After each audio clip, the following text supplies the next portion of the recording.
चिन्तासन्तानहन्तारो यत्पादाम्बुजरेणवः स्वीयान् तान् निजाचार्यान् प्रणमामि मुहुर्मुहुः। यदनुग्रहतो जन्तुः सर्वदुःखाधिको भवेत्। अमहं सर्वदा वन्दे श्रीमद्वल्लभनन्दनम्। अज्ञानतिमिरान्धस्य ज्ञानाञ्जनशलाकया चक्षुरुन्मीलितं येन तस्मै श्रीगुरवे नमः। नमामि हृदये शेषे लीलाक्षीराब्धिशायिनम् लक्ष्मीसहस्रलीलाभिः सेव्यमानं कलानिधिम्। चतुर्भिश्च त्रिभिस्तथा षड्भिर्विराजते योऽसौ पञ्चधा हृदये।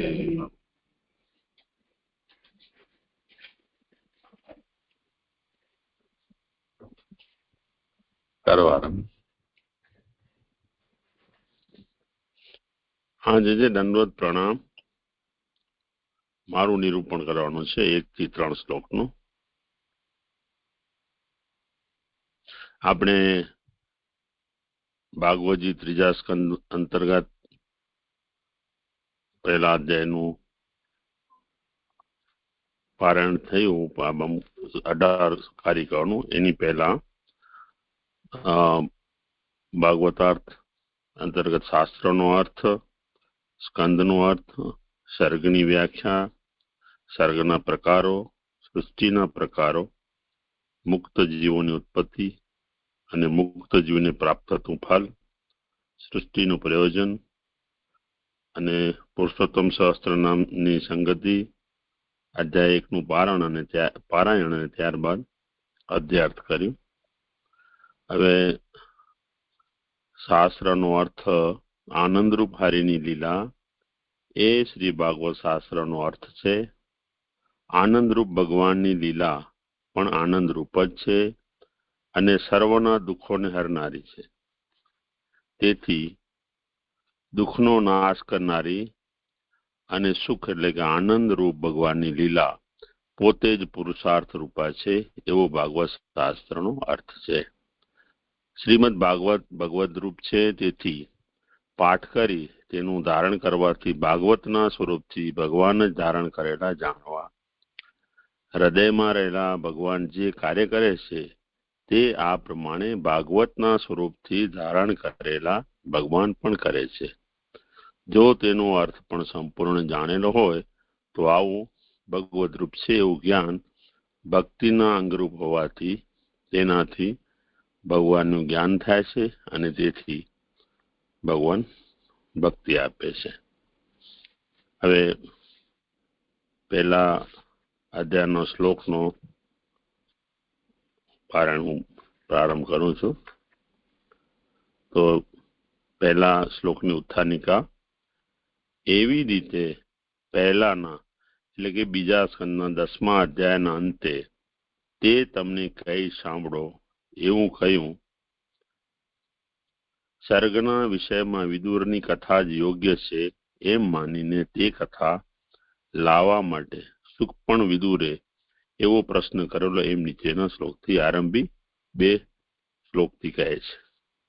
આપણે જોયું કે બીજા અધ્યાયના 10મા સ્કંદમાં શૌનકજી અને સૂતજીનો સંવાદ ચાલી રહ્યો છે, ત્યારે પેલા 51મા શ્લોકમાં સૂતજી કહે છે કે હવે આગળનો જે આજે કથા છે વિદુરજીની અને એ હું આગળ કહીશ અને એની 1 નંબરની ફૂટનોટ છે। એવી રીતે અહીંથી વ્યાખ્યા એટલે ટીકાનો આરંભ કરવા વિદુરની કથા લાવવા તેની સંગતિ કહે છે। એટલે એમણે પૂછ્યું હતું કે વિદુરજીની જે કથા તમે કહો તો હવે એને એમની સંગતિ લાવવા એ સંગતિ કહે છે। અને બીજું 2 નંબરની ફૂટનોટ છે વિદુરની કથા જ યોગ્ય છે। તો ઉપદેશ કરવા એની 2 નંબરની ફૂટનોટ છે ઉપદેશ કરવા ભગવાને વિચારેલી હોવાથી તે કથાના પ્રકારથી તરત જ બોધ થવાનો સંભવ હોવાથી તે યોગ્ય છે એવો અર્થ છે। એટલે આ ઉપદેશ કરવા માટે ભગવાનને જ વિચાર્યું છે એટલે આ કથા જે છે એ તરત જ બોધ થવાનો સંભવ છે આ કથામાં કારણ કે ભગવાને વિચારેલી છે. ભગવાને મૈત્રેયજીને કીધું હતું કે આ વિદુરજીને જે કહેવાનું છે એ ભગવાને જ વિચારેલું છે એટલે યોગ્ય છે. તેથી સૂત આ કથા પ્રસંગને લીધે લાવે છે. હવે સૂત છે અહીંયા કથા પ્રસંગને એવી રીતે લાવે છે અને સુખ આ પ્રયોજનથી લાવે છે એવો અર્થ છે. એટલે હવે જે અહીંયા શરૂ થશે તો સુખજી અને પરીક્ષિતજીનો સંવાદ શરૂ થશે. શ્લોક એવમ એતत् પુરા પૃષ્ઠો મૈત્રેયો ભગવાન કિલ શત્રાવનમ પ્રવિષ્ટેન ત્યક્ત્વા સ્વગૃહમ સિદ્ધિમત. શ્લોકાર્થ. શ્રી સુખ કહે છે ખરેખર પોતાનું સમૃદ્ધિ વાળું ઘર તજીને વનમાં પ્રવેશ કરેલા છતાંય ભગવાન મૈત્રેયને પહેલા આવી રીતે આ પ્રશ્ન કરેલો. શ્રી સુબોધિનીજી, જે મારો અવાજ બરોબર સંભળાય છે ને બધાને? હા હા જી. જેમ તે પૂર્વ પક્ષ સહિત ઘણા પ્રશ્નો કર્યા તેમ છતાંય આ એટલે આગળ કહેવામાં આવશે તે સર્વ વિદુરે મૈત્રેયને આવી જ રીતે કરેલ. મૈત્રેય બધાના ઉત્તર કયા એમ કહેલું નથી, કારણ કે પૂછેલા બધા પદાર્થો કહેવા યોગ્ય હોતા નથી. જે તે પ્રશ્ન કરનારને હિતકારી હોય તે જ કહેવા યોગ્ય હોય છે એવો ભાવ છે. એટલે અહીંયા પ્રશ્ન કરનાર જે છે એ પ્રશ્ન કરતા જે છે એ પ્રશ્ન કરનાર કરતા એમની શ્રેષ્ઠતા છે બતાવે છે. અને 3 નંબરની ફૂટનોટ છે જે અહીંયા કહે છે ને એવો ભાવ છે, તો 3 નંબરની ફૂટનોટ છે જુઓ 2:8:1-26. એટલે 2:8:1-26 જે શ્લોકો છે એમાં પરીક્ષિતે ઘણા પ્રશ્નો પૂછ્યા છે, જેનો વિચાર કરી અને અધ્યાય 9માં શ્રી સુખદેવજી જે હિતકારી હતું પરીક્ષિતને એવું ચતુશ્લોકી ભાગવત શ્રી પરીક્ષિતને સંભળાવે છે. એટલે આમાં પ્રશ્નો તો ઘણા થતા હોય છે, પણ એમાંથી જે પણ ઉત્તર આપનાર હોય છે એ પ્રશ્નકર્તાને જે હિતકારી છે એ સમજી અને જે પણ હિતકારી હોય છે એટલું જ કહે છે એવો ભાવ છે. બધા ભગવાનની કેટલી કથા સાંભળીને તે હૃદયમાં ઉતરે ત્યારે તે દ્રઢ થાય માટે વધારે પ્રશ્નો કરે છે. એટલે ઘણીવાર પ્રશ્નો અંત ઘણા થતા હોય છે અને પણ એમાં આશય એવો હોય છે પ્રશ્નકર્તાનો કે એમાં ભગવાનનો ભાવ હૃદયમાં ઉતરે અને દ્રઢ થાય તે માટે પ્રશ્નો કરે છે.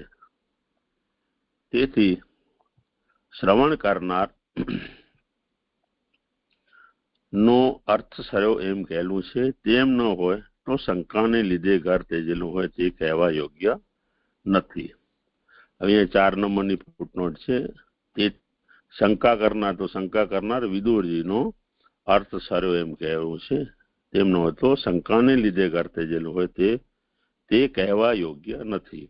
તો અહીં મને એવું સમજાય છે કે વિદુરજીએ ભગવાનની કથા સાંભળેલ અને ગ્રહનો જે ત્યાગ કર્યો તે વિષય અહીં કહેલ છે.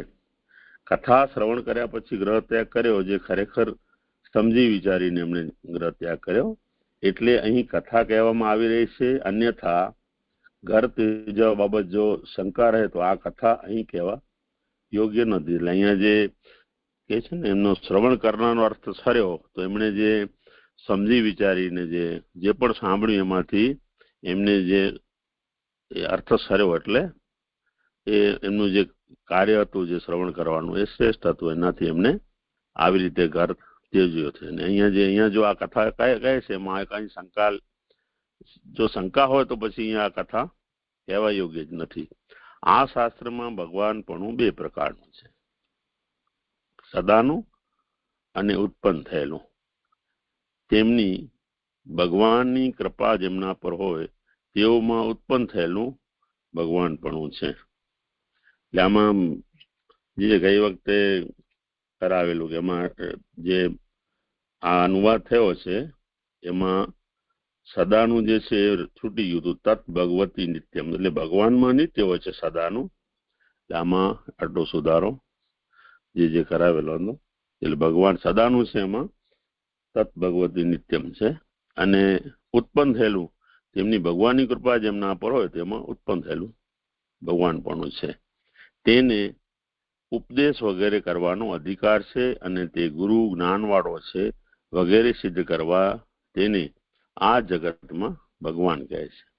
એટલે 5 નંબરની ફૂટનોટ છે. તેને એટલે ભગવાનની કૃપાવાળા મૈત્રેયને પુરુષોત્તમજી કહે છે ને ભગવાનની કૃપા જેના પર હોય તેને એમ સામાન્ય રીતે આ કહેલ હોય તેમ જાણે છે. કારણ કે મૈત્રેયના વિશે આ પછીનું વાક્ય ખાસ કહેલું છે.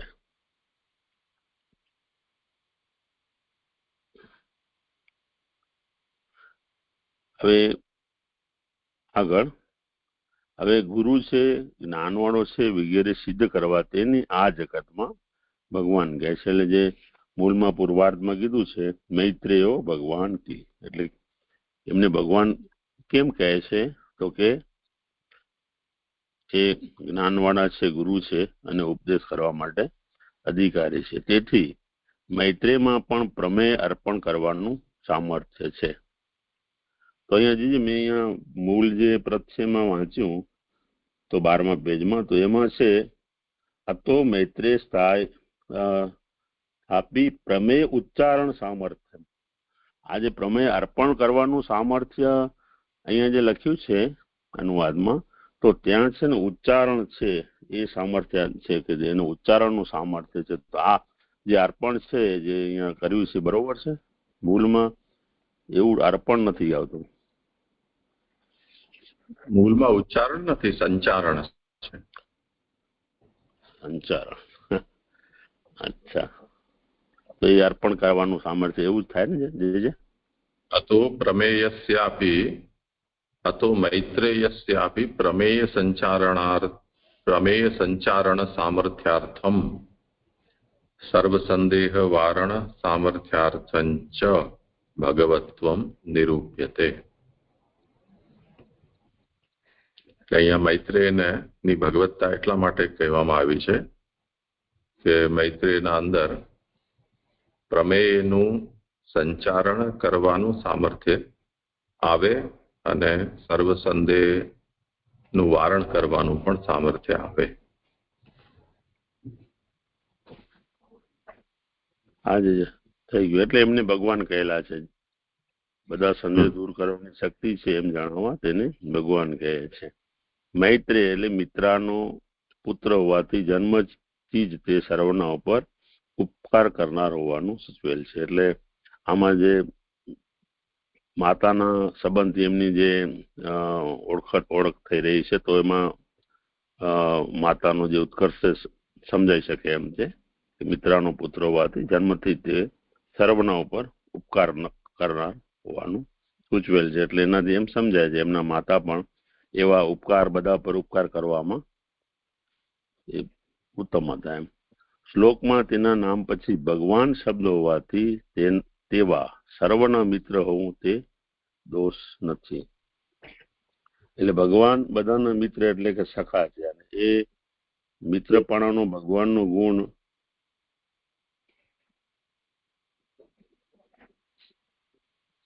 થોડું છોટી ગયું લાગે. હા જી મૈત્રેય મિત્ર હોવાથી એ થઈ ગયું. હા થઈ ગયું. મિત્રાનો પુત્ર હોવાથી જન્મથી તે સર્વના ઉપર ઉપકાર કરનાર હોવાનું સૂચવેલું છે. તો અહીં હું એવું સમજ્યા મિત્રાના પુત્રથી એમની જે માતા છે એમનો ઉત્કર્ષ જ છે. કારણ કે એવા એમના માતા કેવા છે તો એ સર્વના ઉપર ઉપકાર કરનાર છે એટલે મૈત્રેયજી આવા છે. શ્લોકમાં તેના નામ પછી ભગવાન શબ્દ હોવાથી તેવા સર્વના મિત્ર હું તે દોષ નથી. એટલે આ ભગવાન બધાના મિત્ર એટલે કે સખા છે અને એ મિત્રપણાનો ભગવાનનો ગુણ મૈત્રેયજીમાં પણ છે એવું અહીં તાત્પર્ય હોય એ મને સમજાય છે. અને નામ તેવા ગુણ હોય એવી યુક્તિ પ્રમાણે પણ મૈત્રેયજીમાં આ મિત્રતાનું સહજ જ છે એમ. ખરેખર શબ્દથી મૈત્રેય ભગવાન હોવાની અને તેવો પ્રશ્ન કરેલ હોવાની બંનેની પ્રસિદ્ધિ જણાવેલી છે. એટલે જે આ વાક્યમાં કૌંસમાં કહ્યું છે ને કે તેવો પ્રશ્ન, તો બંનેની પ્રસિદ્ધિ તેવો પ્રશ્ન કરેલ હોવાથી બંનેની પ્રસિદ્ધિ છે. પ્રશ્ન હવે એક વચનમાં છે અહીં એટલે કે એક સમજવો અને એક એ વચન જે છે, આમ તો અત્યારે જે મૈત્રેયજી પૂછી રહ્યા છે ઘણું બધું પૂછી રહ્યા છે, પણ જે એમાં એક વચન કહેલું છે ને તેવો પ્રશ્ન, તો એ મને બરોબર સમજાયું નહીં કે તેવો પ્રશ્ન એટલે કયો પ્રશ્ન છે, એવો અગત્યનો કોઈ એવો પ્રશ્ન છે કે જે બધા પ્રશ્નો છે એવો પ્રશ્ન? એમ તો આ જરા મને પછી કરાવજો. અને બંનેની પ્રસિદ્ધિ જણાવેલી છે. તેમ ન હોય તો 6 નંબરની ફૂટનોટ છે, મૈત્રેય પોતે તેના વિદુરના સંબંધમાં આવેલ નહીં હોવાથી તેને કહેવું અયોગ્ય થાય. તો અહીંયા જે 6 નંબરની ફૂટનોટ છે, પ્રસિદ્ધ પ્રમાણ તરીકે કહી તેનું પ્રયોજન આ વાક્યથી કહેલું છે. અને 7 નંબરની ફૂટનોટ, તદ અન્વય પ્રવેશા ભાવાત પાઠ નાથો દ્વારા વિદ્યા વિભાગની પ્રસિદ્ધ થયેલ પ્રથમા છે તે કરતા તદ અન્વય ભાવાત પાઠ પ્રકાશમાં છે તે વધારે યોગ્ય જણાવવાથી તે પ્રમાણ અર્થ છે. હવે આ બરોબર એકદમ મને અહીંયાથી સ્ફુટ નથી થતું, પણ એટલું સમજાય છે કે વિદુરજી અને મૈત્રેયજીમાં જે અહીંયા કીધું ને કે તેમ ન હોય તો મૈત્રેય તેના એટલે વિદુરના સંબંધમાં આવેલ નહીં હોવાથી તેને કહેવું અયોગ્ય થાય. એટલે સંબંધમાં આવ્યા છે અને એમના પ્રત્યે એમને કંઈક વિશેષ ને પણ છે, એટલે આ તો બધું કહી રહ્યા છે. એટલે આ જે આવેલ નહીં હોવાથી કહેવું અયોગ્ય છે, એટલે એમને સંબંધમાં આવેલા છે અને વિદુરના સંબંધમાં આવેલ નહીં હોવાથી તેને કહેવું અયોગ્ય છે. એટલે આટલે સુધી જે મને એકદમ બરોબર સમજાયું નથી.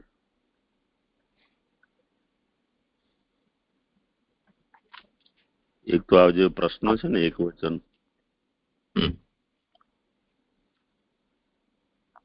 કોઈને સમાધાન કરવું હોય તો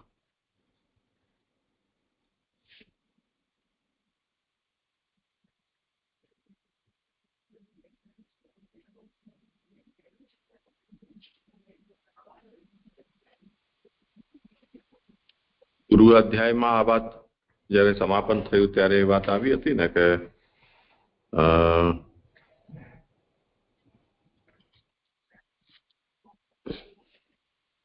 પરીક્ષિતે શુકદેવને અને શૌનકે સૂતને પૂછ્યું, તો શૌનકે એમ કહ્યું હતું કે આવો જ સંવાદ વિદુર અને મૈત્રેયનો થયો હતો એમના વચ્ચે.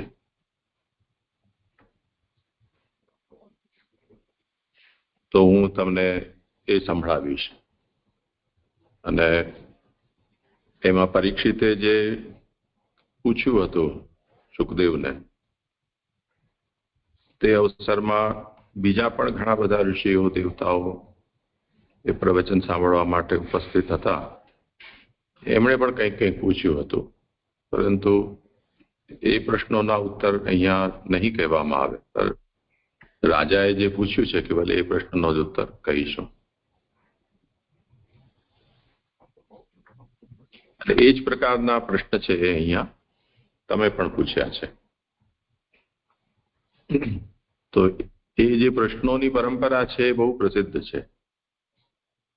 જેમ કઠોપનિષદમાં નચિકેતા અને યમના સંવાદમાં મૃત્યુનું રહસ્ય શું, એવો જે નચિકેતાનો પ્રશ્ન છે એ જગ પ્રસિદ્ધ થઈ ગયો. તો કેટલાક પ્રશ્નો જેવા હોય છે કે જે પ્રસિદ્ધ થઈ ગયેલા છે. તો એને લઈને આ વાત કહેવામાં આવી રહી છે કે પ્રસિદ્ધિ બંનેની છે. તો એવમેતત પુરાપૃષ્ટો મૈત્રેયો ભગવાન કિલ ક્ષત્રાવનમ પ્રવિષ્ટેન ત્યક્ત્વા સ્વગૃહ વૃદ્ધિમત. વિદુરે પોતાનું સમૃદ્ધિવાળું ઘર છોડીને વનમાં પ્રવેશ કરેલો.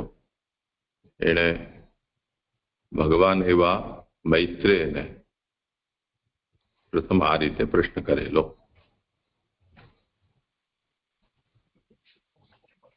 તો આ જે પ્રશ્ન છે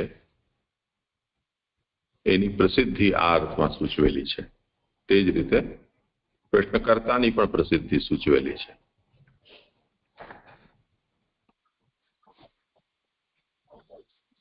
હા જે એ સમજાઈ ગયું. અને આજે મેં કર્યું ને કે વિદુરજી અને મૈત્રેયજી જે આવ્યું ને કે તેમ ન હોય તો મૈત્રેય પોતે તેના વિદુરના સંબંધમાં આવેલ નહીં હોવાથી તેને કહેવું અયોગ્ય થાય. તો મૈત્રેય સાથે વિદુરનો મિલાપ ઇદમ પ્રથમ તયા થયો છે, અને જે રીતે એની કથા છે તે પ્રમાણે ભગવાને ઉદ્ધવને જે વખતે એમ આજ્ઞા કરી કે હવે હું લીલા સંવરણ કરીશ, પરંતુ તારે હજી અહીં ભૂતલ પર રહેવાનું છે.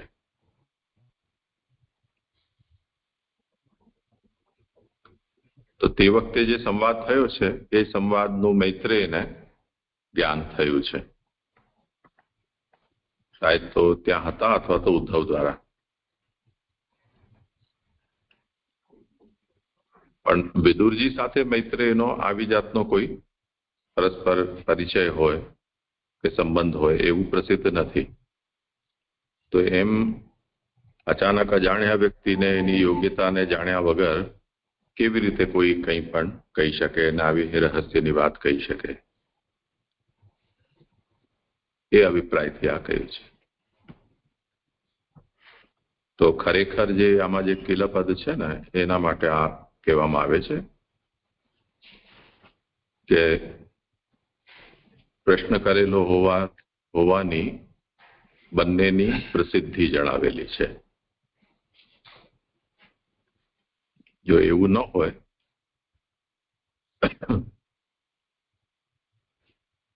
તો મૈત્રેય પોતે વિદુરના સંબંધમાં આવેલ નહીં હોવાથી તેને કહેવું અયોગ્ય થાય.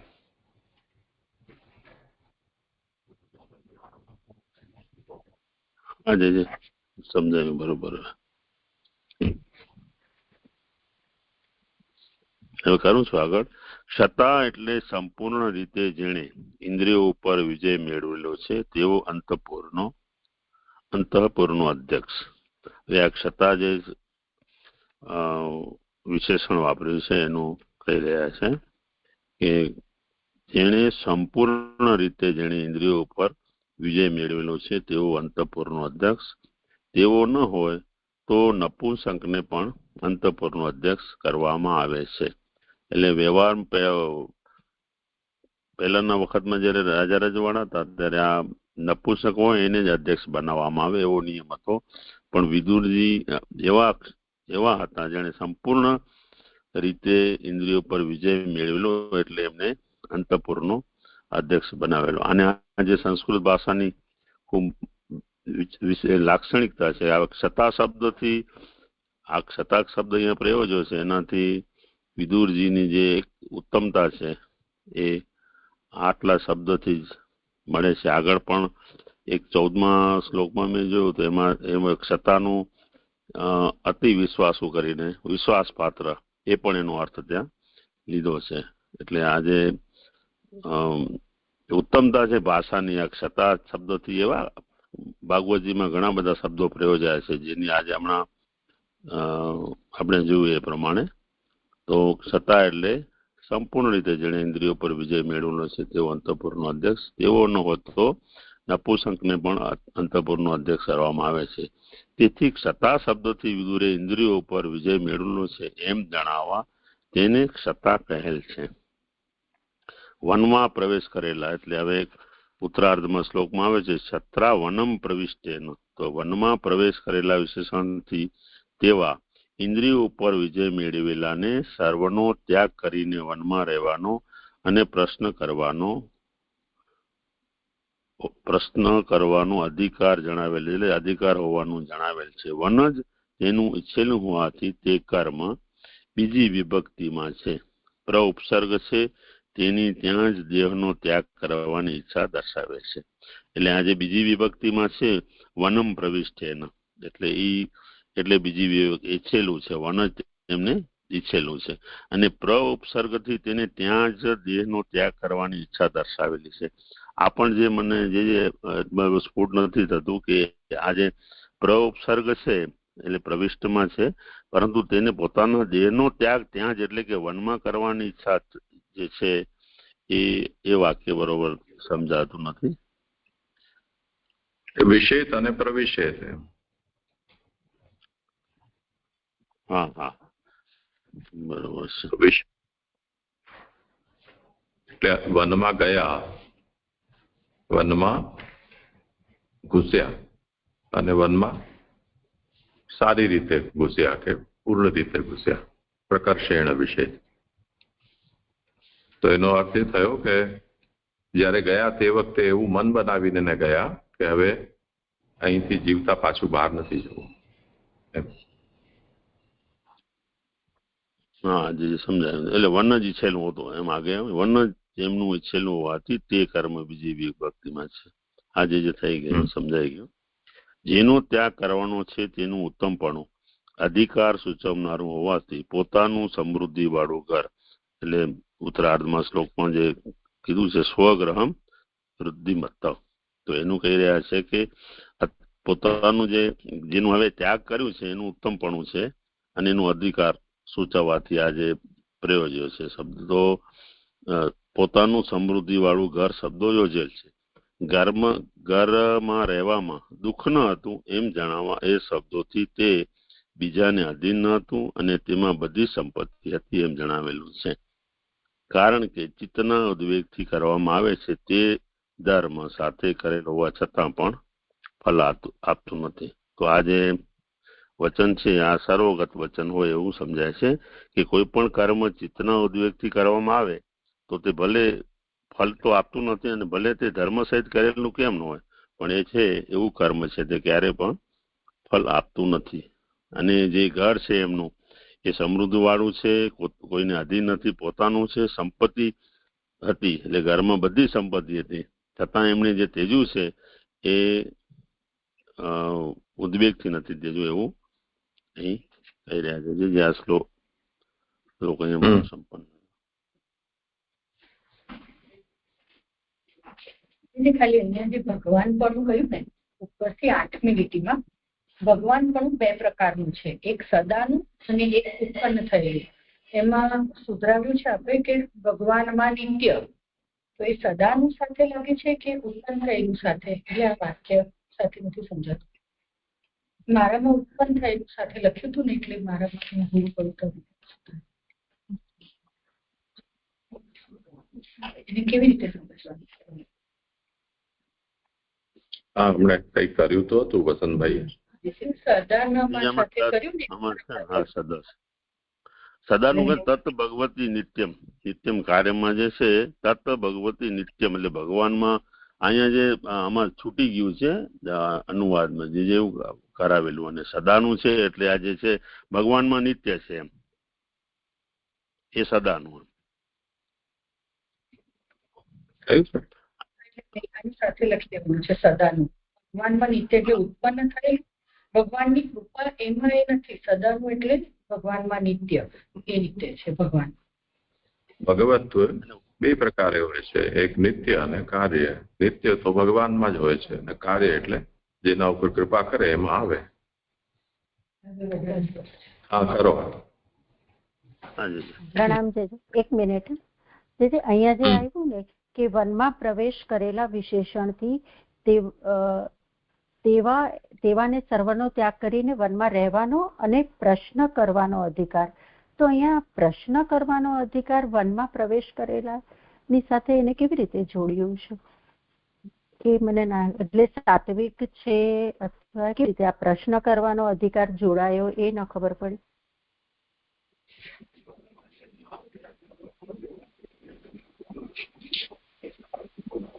ચાલો સમાન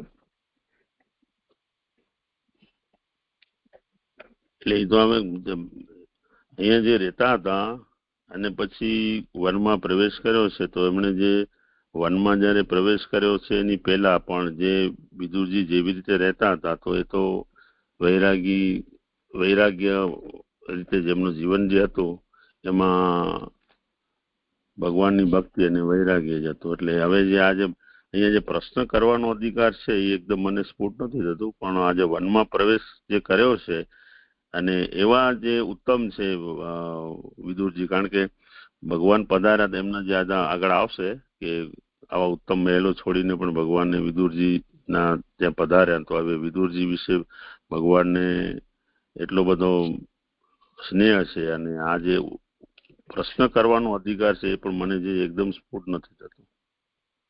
એટલે વિરક્ત છે ને એમ, વનમાં જેમણે પ્રવેશ કરેલો છે એટલે વિરક્ત છે. જે પ્રકારનો પ્રશ્ન કર્યો છે એ આવા ઉત્તમ અધિકાર સિદ્ધ વ્યક્તિ છે એમણે કરેલો છે. તો એ અધિકાર વન પ્રવેશ છે એ એમનો વિરક્ત હોવાને કારણે આ પ્રશ્ન કરવાનો અધિકારી છે એમ બતાવે છે.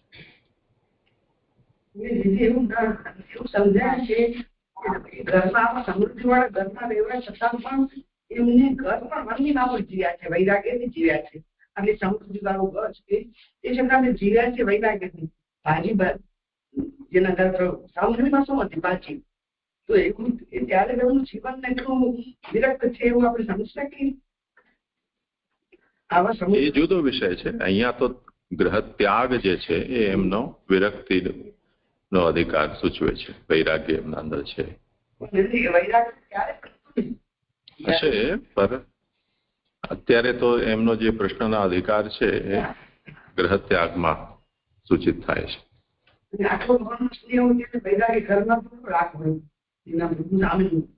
મૂત્રા વગર પધાર્યા છે સામે પોતાનું ઘર સમજીને.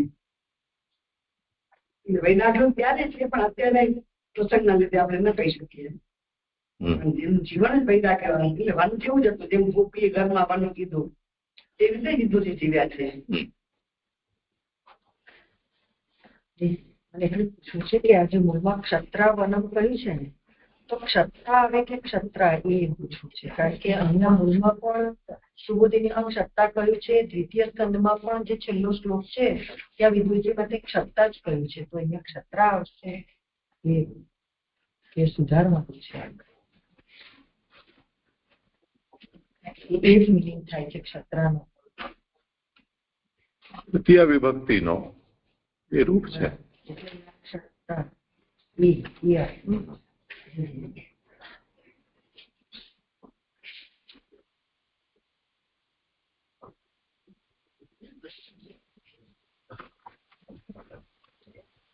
પ્રણામ છે કે ભગવાન જે ભગવાન પર પ્રયોજિત કર્યું છે, મૈત્રેય ભગવાન હોવાની અને તેને તેવો પ્રશ્ન કરેલ હોવાની બંનેની પ્રસિદ્ધિ જણાવેલી છે. આપે સમજાવ્યું એ થયું.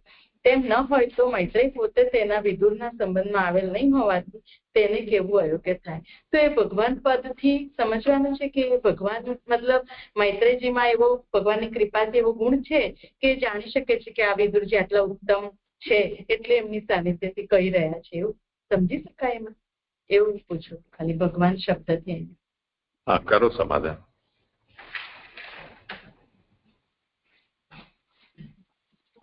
એટલે હવે ભગવાન શબ્દથી અહીંયા કીધું ને આગે કે પ્રમેય કરવા અર્પણ કરવાનું સામર્થ્ય છે, બધા સંદેહ દૂર કરવાની શક્તિ છે.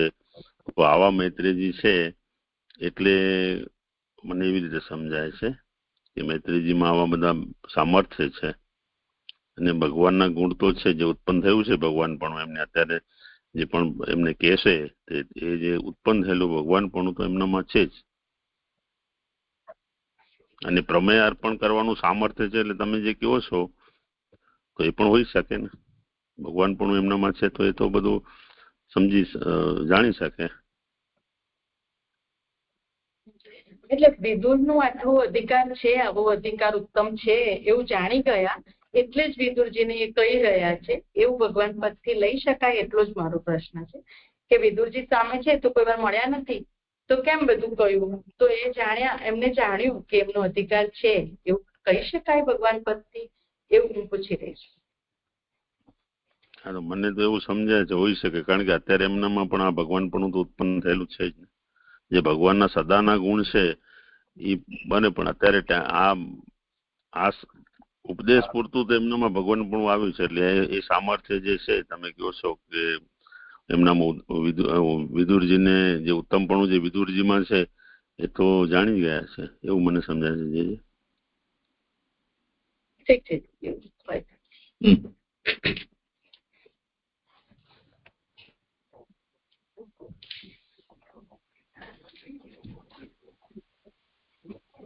હા, કરો.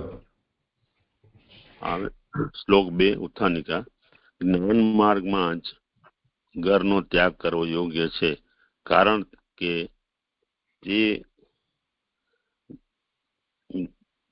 કે ઘર તે જ્ઞાનનું વિરોધી છે. ભક્તિ માર્ગમાં તો ઘરને ઉત્તમ કહેલું હોવાથી તે વિદુર દુઃખને લીધે જ ઘેરથી ગયો હશે એવી શંકા થતા તે નીચેના શ્લોકથી દૂર કરે છે. એટલે જ્ઞાન માર્ગીઓ માટે તો શું છે, ઘર ત્યજવું અને સંન્યાસ ગ્રહણ કરવો ઉત્તમ છે, કારણ કે ઘર છે તેમને ઘરમાં અવરોધ ઉભા થતા હોય છે, જ્યારે ભક્તિ માર્ગમાં એવું નથી. અને અહીં વિદુરજી ભક્ત છે અને ઘરનો ત્યાગ કર્યો, તેથી હવે શંકા ઉઠાવી રહ્યા છે કે આજે ઘરનો ત્યાગ કર્યો છે એ દુઃખના કારણે તો ઘરનો ત્યાગ નથી કર્યો ને. તો હવે આ શ્લોકથી એ શંકાને દૂર કરશે. યદ્વા અયમ મંતકૃતો વા ભગવાન અખિલેશ્વર પૌરવેન્દ્ર ગ્રહમ હિત્વા આત્મકૃતમ. શ્લોકાર્થ. આ દૂત તમારા સર્વના ઈશ્વર ભગવાનને ઉત્તમ પૌરવના ઘરને તજીને જેને પોતાનું કરી તેમાં પ્રવેશ કરેલો, તે ઘર તજી ક્ષતાએ વનમાં પ્રવેશ કરેલો.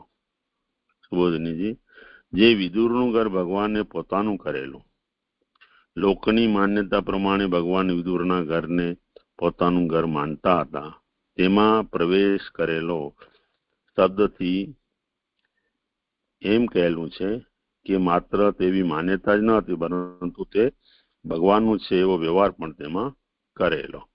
એટલે એમાં પ્રવિવેશ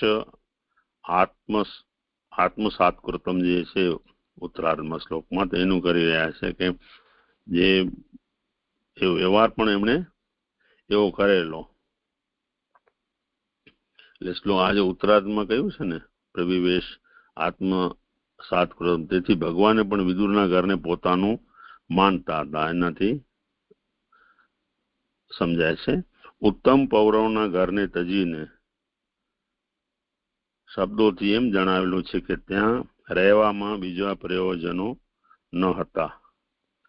એટલે પૌરવેન્દ્ર ગ્રહમ હિત્વા જે છે તેનું કહી રહ્યા છે કે એમનું ઉત્તમ ઘર ત્યજીને બીજા પ્રયોજનો હતા. એટલે શ્લોકમાં જે મૂળમાં કહ્યું છે, તો એ દુશાસનનું ઘર ત્યજીને વિદુરજીમાં ઘરમાં રહ્યા, તેની પાછળ અન્ય કોઈ પ્રયોજન ન હતું, પરંતુ ભગવાન એને પોતાનું ઘર સમજતા હતા એટલે ત્યાં રહ્યા, એવું મને જે સમજાય છે. એમાં અન્ય કોઈ પ્રયોજન નહોતું.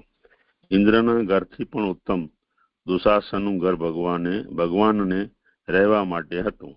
તે કૌરવોએ તેમાં રહેવાની પ્રાર્થના કરેલી હોવા છતાં તેને તજીને ભગવાને વિદુરના ઘરમાં પ્રવેશ કરેલો. એટલે આ ભગવાન ભક્તવત્સલ છે. ભગવાન આ જે લૌકિક જે પણ આવું મહેલો હોય કે કંઈ પણ સ્પર્શતું નથી, અને ભગવાન એવી રીતે એમની પ્રાર્થના કરી હોવા છતાં પણ ત્યાં ન રહેતા વિદુરજીના ઘરમાં પ્રવેશ કર્યો. વળી દૂતપણું કરવા પધારેલ ભગવાને દુશાસનના ઘેર જવું યોગ્ય હતું, તેમાં પણ ભક્તોનું કાર્ય સાધનારા સર્વ ઉત્તમ પૂર્ણ ગુણવાળા ભગવાને ઉત્તમ સ્થાનમાં જ રહેવું યોગ્ય હતું. 1 નંબરની ફૂટનોટ છે. આ વહ તમારા એટલે ભક્તોના શબ્દનો અર્થ જણાય છે. એવો એટલે તમારે પરીક્ષિતજીને એ કહી રહ્યા છે, કારણ કે પરીક્ષિત વંશના છે, એટલે કે તમારા એટલે ભક્તો, તમે જે ભક્તો છો તો એ પ્રમાણે કર્યું છે કે 1 મિનિટ. હા, દૂત પણ ભગવાનને તેમાં ભક્તોનું કાર્ય સાધનારા સર્વ ઉત્તમ પૂર્ણ ગુણવાળા ભગવાનને ઉત્તમ સ્થાનમાં રહેવું યોગ્ય હતું. વળી વિદુરનું ઘર અભક્તપણું, દૈત્યપણું વગેરે ધર્મો વાળું હોવાનું ભય નતો. વિદુરજીના ઘરની એક આ વિશેષતા હતી કે ત્યાં એમના ઘરમાં એવા સ્થાનમાં અભક્તપણું નહોતું, કોઈ દૈત્યપણું પણ ન હતું, કારણ કે આ ભગવાન સર્વના ઈશ્વર, બધાઓના સ્વામી એટલે મૂળમાં કીધું ભગવાન અખિલેશ્વર, જે પૂર્વાર્ધમાં કીધું શ્લોકનું એનું કહી રહ્યા છે કે ભગવાન સર્વના ઈશ્વર, બધાઓના સ્વામી, સર્વને વસ્ત્ર રાખનાર છે. તેથી જેમ દેવાલય વગેરે ભગવાનના ઘરમાં રહેવું યોગ્ય છે, તેમ તેને પોતાના ઘરમાં પણ રહેવું યોગ્ય હતું. 2 નંબરની ફૂટનોટ છે તેને એટલે વિદુરને, અને યોગ્ય હતું એટલે કે આ ભગવાન છે તે વિદુરના ઘરને અહીં દેવાલય સમકક્ષ કીધું છે, એટલે એને એમાં રહેવા માટે યોગ્ય હતું, કારણ કે તેમાં ભગવાન પધાર્યા હતા, છતાં પણ તે ઘર હોવાથી ત્યાં જ કરવા યોગ્ય હતું. એટલે જે અહીંયા જે આગળ ઉપર જે ઉત્થાનિકામાં જે શંકા ઉપાડે, જેનું હવે અહીંયા સમજાય છે કે ઘર હોવાથી ત્યાં જ કરવા જોઈએ. ઘર માત્ર ભગવદીય હોય તેથી તેમાં રહેવું ઉત્તમ નથી. એટલે હમણાં જે કાલે સમજાવ્યું તો ભગવદીયની જે વ્યાખ્યા સમજાવી કે ભગવદીય માત્ર હોવું એ કંઈ એટલું જરૂરી નથી. એટલે ભગવદી હોવું એ કંઈ ઉત્તમ નથી, પરંતુ ભગવાનની સાથે અથવા ભગવાનના કાર્ય માટે તેમાં રહેવાનું હોય ત્યારે જ તે ઉત્તમ છે. તેમ ન હોય તો ઘરમાં ન રહેવું એવો નિયમ છે. એટલે ભગવદીય હોવું એ ઉત્તમ નથી, પણ ભગવાન સાથે અથવા ભગવાનના કાર્ય માટે એ ઘર એટલા માટે છે અને એમાં રહેવું તો જ એ ઉત્તમતા છે, ઘરની અન્યથા નથી. નહીં તો પછી આ ઘર જે છે એ પછી નહીં તો ત્યજવા યોગ્ય છે, ને એટલે એમણે આજે ત્યજ્યું છે. તેમ ન હોય તો ઘરમાં ન રહેવું એવો નિયમ છે. એટલે મહાપ્રભુજીએ પણ એમના આ સાધન પ્રકરણમાં કીધું કે ગ્રહ સર્વાત્મનામ ત્યાજ્ય, એટલે જે ભગવત કાર્ય ન થતું ઘરમાં તો પછી એ ઘર છે તે ત્યજવા યોગ્ય છે, એમાં ન રહેવું જોઈએ. અને જે આ બીજો શ્લોક સંપન્ન થયો, કઈ અધુરાશો તો જે આ પ્રકાશ પાડશે. નહીં, બરાબર છે. કોઈ હે વિચારણીય કોઈ? એટલે અહીંયા ભગવાનનું સ્વયંનું રહેવું જે છે એ અર્થમાં અહીંયા થાય છે. અંતિમ 2 પદ આવે છે કેમ કે પૂર્વમાં તો ભગવાનનું ઘર તરીકે જે વ્યવહાર કરતા હતા, તો એવી રીતે ઉપર સાબિત કર્યું ને કે જેમ ભગવાન લોકમાં એવું પણ પ્રસિદ્ધ જ હતું, અને કે વ્યવહાર પણ તેમાં કરેલો એવી રીતે કે પોતાનું જ ઘર હોય, જેમ પ્રવેશ કરેલો શબ્દથી જે કહ્યું ને, તો પછી અહીંયા નીચેની જે પંક્તિમાં જે કહી રહ્યા છે તો તેને પછી વિદુરજીનું ઘર સમજવું કે ભગવાનનું, જેમ અહીંયા દેવાલય કહ્યું કે તેથી જેમ દેવાલય વગેરે ભગવાનના ઘરમાં રહેવું યોગ્ય છે, તેમ તેને પોતાના ઘરમાં પણ રહેવું યોગ્ય હતું. એટલે આ સમજાતું નથી હજી પણ. એટલે ઉદાહરણ રીતે અહીંયા કયું છે, શું કહ્યું છે? મને એમાં એવું સમજાય છે કે ભગવાન દેવાલય છે, પવિત્ર સ્થાન છે ભગવાનનું રહેવા માટે. તો હવે જે અહીંયા વિદુરજીના ઘર માટે જ કહી રહ્યા હોય એવું સમજાય છે કે ભગવાન એમાં પધાર્યા છે અને એમનું જે ઘર છે, જેવી રીતે દેવાલય પવિત્ર સ્થાન છે ભગવાનને રહેવા માટે, તો હવે આ જે વિદુરજીનું ઘર પણ છે ને એવું પવિત્ર થઈ ગયું છે દેવાલયની જેમ. એટલે હવે એમાં વિદુરજીને રહેવા માટે એ ઘર અત્યંત યોગ્ય છે, છતાં પણ જે ઘર ત્યજી રહ્યા છે ને, આવું ઉત્તમ ઘર છે કે હવે એમાં કોઈ ભૌતિક કોઈ ભલે કંઈ નથી, પણ ભગવાન જે ત્યાં પધાર્યા દેવાલય સમકક્ષ જે ઘર છે એને પણ એ ત્યજી રહ્યા છે, એવું મને સમજાય છે. એટલે આ વિદુરજીના ઘર માટે જ કહી રહ્યા છે. હા, સમજાઈ ગયું.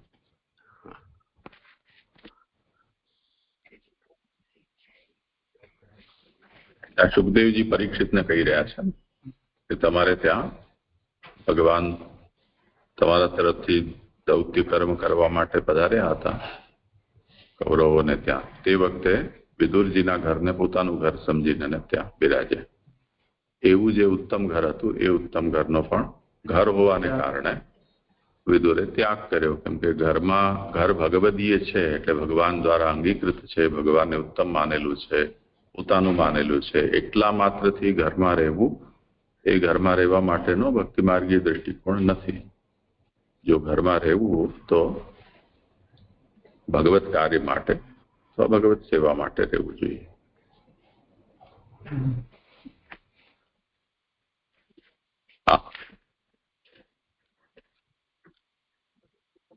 દંડવત પ્રણામ જીજી.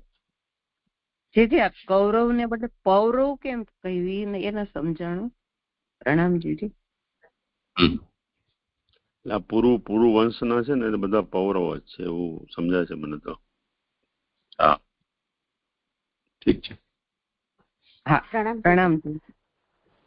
અહીંયા જે કહ્યું ને કે વળી વિદુરનું ઘર અભક્તપણું દૈત્યપણું વગેરે ધર્મ વાળો હોવાનો ભય ન હતો, પણ લાસ્ટ ટાઈમ તો ત્યાં છે ને આપણે દુશાસનનું ઘર કરાયું હતું કે ભગવાન તેને કે ઘેર ન રહ્યા, એટલે આવા બધા અધર્મો હતા એટલે ભય ન હતો, કારણ કે ભગવાન તો સર્વના ઈશ્વરને બધાઓના સ્વામી અને સર્વને વશ રાખનાર છે, એટલે આવા કારણો થયાના લીધે એ દુશાસનના ઘરે નથી રહ્યા.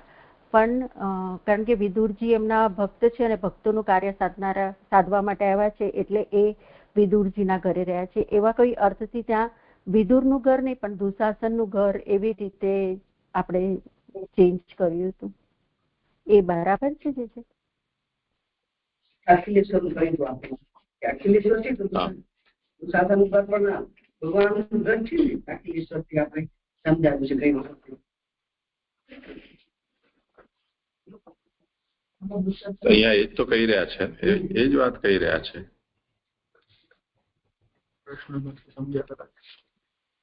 ના એટલે અહીંયા જે કૌંસમાં વિદુરનું ઘર કયું છે ને ત્યાં આપણે દુશાસનનું ઘર કે કેમ પ્રભુ ત્યાં ન બિરાજ્યા, કારણ કે ત્યાં અભક્તપણું દૈત્યપણું હતું. તો કે છે કે ના એ ભગવાનને એવા ધર્મોનો ભય ન હતો, પણ કારણ કે ભગવાન તો સર્વના ઈશ્વરને બધાઓના સ્વામી છે અને સર્વને વશ રાખનાર છે, એટલે એ ભયના લીધે પ્રભુ ત્યાં નથી ગયા, દુશાસનને ત્યાં નથી બિરાજ્યા. એવું કંઈક અર્થમાં ત્યાં દુશાસનનું ઘર એવું ત્યાં કરાવેલું. બરોબર છે.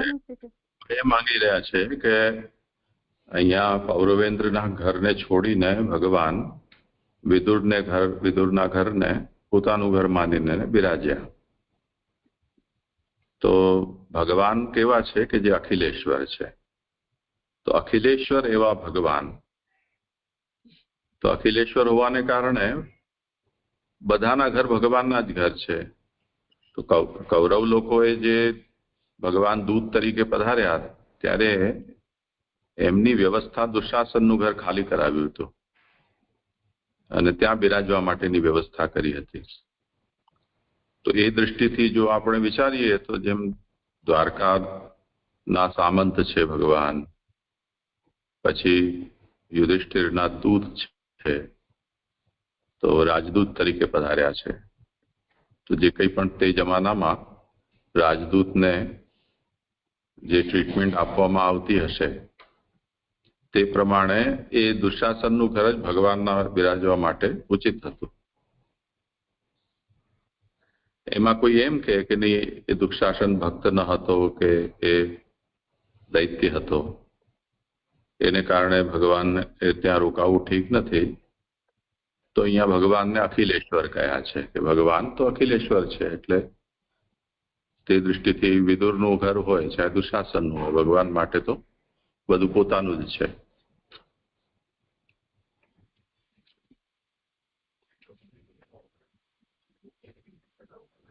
એટલે અહીંયા વિદુરનું ઘર બરાબર રહેવા દઉં કે દુશાસનનું ઘર બંને ચાલશે?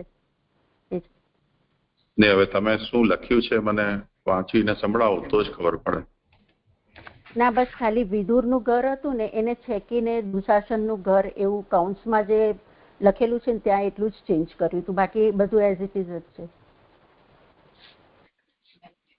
હા વળી વિદુરનું ઘર અભક્તપણું દૈત્યપણું વગેરે ધર્મ વાળું હોવાનો ભય ન હતો. આ ત્યાં દુશાસનનું લખવું જોઈએ, વિદુરનું છેકીને. બરોબર છે. હા પ્રણામ છે.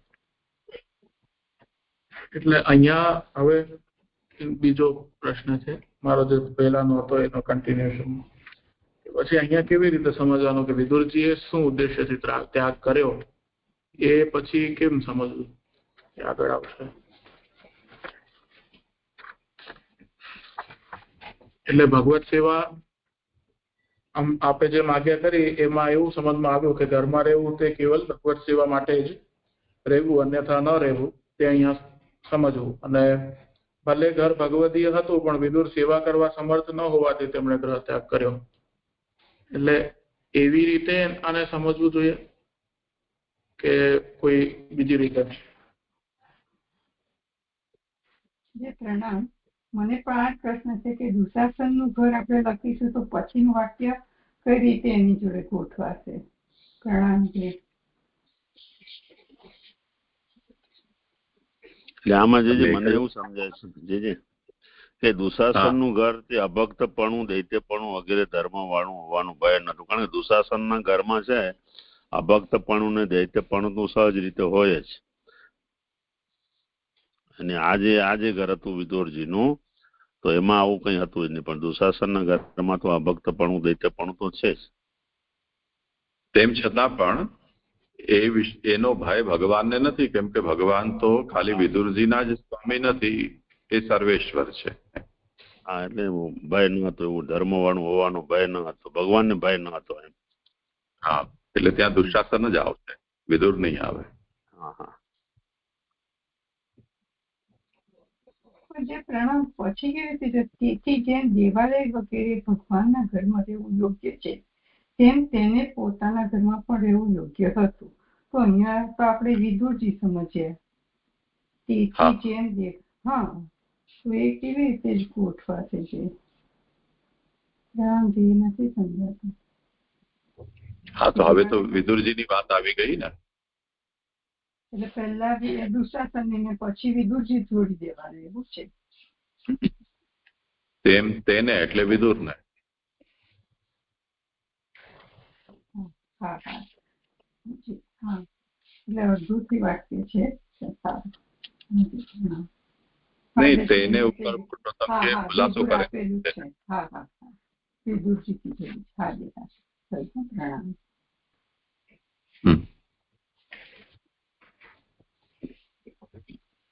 છે બીજું કઈ? આગળ કોનો છે વારો?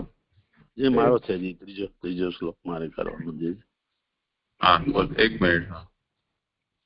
અહીંયા મેં જે પહેલા પ્રશ્ન પૂછ્યો હતો એમાં જ એટલે આ શ્લોકનો સાર શું થયો કે વિદુરજીએ ગ્રહ ત્યાગ કર્યો શું કામ એમ? એનું મેઇન રીઝન આપણે શા માટે એ અહીંયાનો મુદ્દો નથી. મૂળ તો વિદુરે પહેલા શ્લોકમાં આવ્યું ને કે પોતાનું સમૃદ્ધિ વાળું ઘર તજીને વનમાં પ્રવેશ કરેલા આ પ્રશ્ન કર્યો. તો એના ઉપર એ પ્રશ્ન આવ્યો કે આ તો ભક્તિ માર્ગી છે તો એના માટે તો ગ્રહ બાધક નથી, જ્ઞાન માર્ગી હોત તો જુદી વાત હતી. એટલે સમૃદ્ધિ વાળું હશે ઘર, પણ કઈ ઘરમાં કંકાસ હશે એટલે વિદુરજીએ ગ્રહ ત્યાગ કર્યો એમ આપણે માનવું જોઈએ. તો હવે એવું પણ ઘરમાં કોઈ દોષ ન હતો એ આ શ્લોકમાં બતાવ્યું છે કે જે ઘરને ભગવાને આત્મસાત કર્યું છે એવા ઘરને પણ ભગવત કાર્ય માટે વિદુરે છોડ્યું. ભગવત કાર્ય માટે.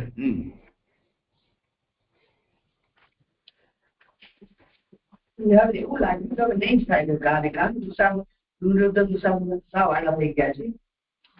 આ ગાળો કાર્ય વિદુરને એવું લાગ્યું છે કે હવે નહીં થઈ શકે ભગવત કાર્ય, તો રહ્યું ન કામ. આટલા વખત ભગવત કાર્ય હતું તો રહ્યા, પણ હવે નહીં થઈ શકે એ પરિસ્થિતિ આવી છે એટલે છોડ્યું. એટલે હવે પછીથી એમના પાસેથી જે કાર્ય પ્રભુ કરાવવા માંગે છે અત્યારે એમના માટે વેકેશન છે. પાછળની પંક્તિ દેખાય.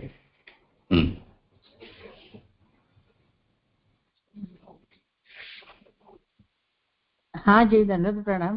આ નીલમબેનના પ્રશ્નમાં પાછળથી આપ કશું બોલતા હતા પુરુષોત્તમજીનું, તો એ શું કહેતા હતા એ સાંભળવું છે. સર્વને વશ રાખનાર એમાં તેને એટલે વિદુરને પુરુષોત્તમજી એના ઉપર ચોખવટ કરી છે, બસ એટલું જ, બીજું કઈ.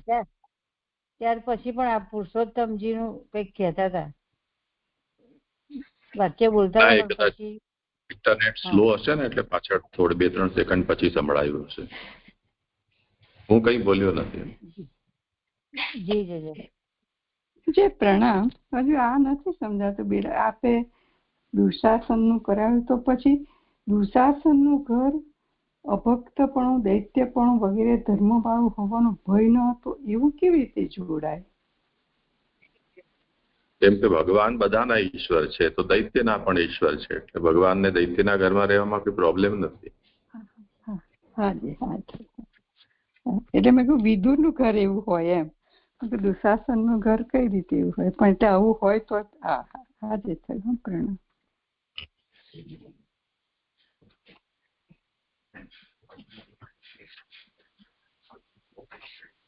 હા, કરો આગળ.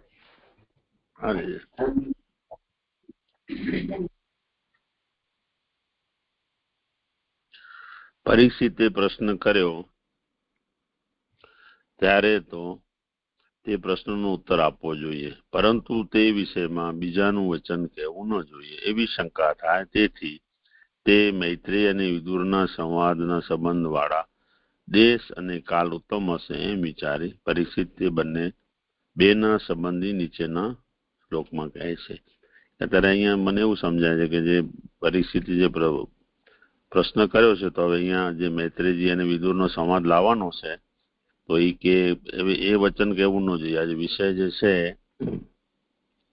જે પ્રશ્ન હતો એનો ઉત્તર આપવો જોઈએ. તો હવે આજે આવી રહી છે કથા, તો એ પછી પરિસ્થિતિ એવી વિચારી રહ્યા છે કે એનો જે દેશ અને કાલ હશે એ ઉત્તમ હશે એમ વિચારીને તે બેના સંબંધી નીચેના શ્લોકમાં પ્રશ્ન કરે છે. કુત્ર ચતુર ભગવતા મૈત્રેયણ આશ સંગમ કદા વા સ સમાન એતદ વર્ણયન ન પ્રભો. શ્લોકાર્થ. રાજા કહે છે, છતાંને ભગવાન મૈત્રેય સાથે ક્યાં મેળાપ થયો અને તેમની સાથે સંવાદ ક્યારે થયો, હે પ્રભુ આ અમને કહો. બોધનીજી. ફરી કહેવામાં પહેલા કહેલા શબ્દોનું કથન તેમાં જણાવેલા અર્થનું જ્ઞાન કરાવનારું છે.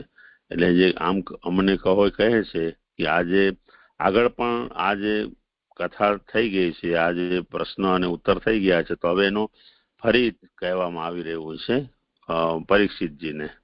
તો એ ફરી કહેવાયેલા શબ્દોનું કથન તેમાં જણાવેલા અર્થનું જ્ઞાન કરાવનારું છે. અને પ્રશ્ન કરવામાં મેળાપ થવાની જરૂર છે. એ મેળાપ વગર તો પ્રશ્ન તો થઈ ન શકે. પ્રશ્ન કોને કરે, તો મેળાપ થવાની જરૂર છે. મેળાપ થયો શબ્દોથી એમ સૂચવ્યું છે કે ઉત્તમ પુરુષોનો મેળાપ જેમાં થયો તે દેશ ઉત્તમ જ હોય. એટલે ઉત્તમ જે પુરુષો છે એ એમનો જયારે મેળાપ થાય છે તે પછી દેશ જે હોય છે ઉત્તમ જ થાય. એમ કહેવાય છે ને, ઉત્તમ પુરુષો ચલ તીર્થ સમાન છે હોતા હોય છે. એટલે જયારે પણ એ મળે છે ત્યારે જે દેશ હોય છે, કોઈ પણ દેશ હોય, તે ઉત્તમ થઈ જાય છે. સમાગમ એવો પાઠ હોય ત્યારે પણ થયો વગેરે શબ્દ પ્રાપ્ત થાય છે.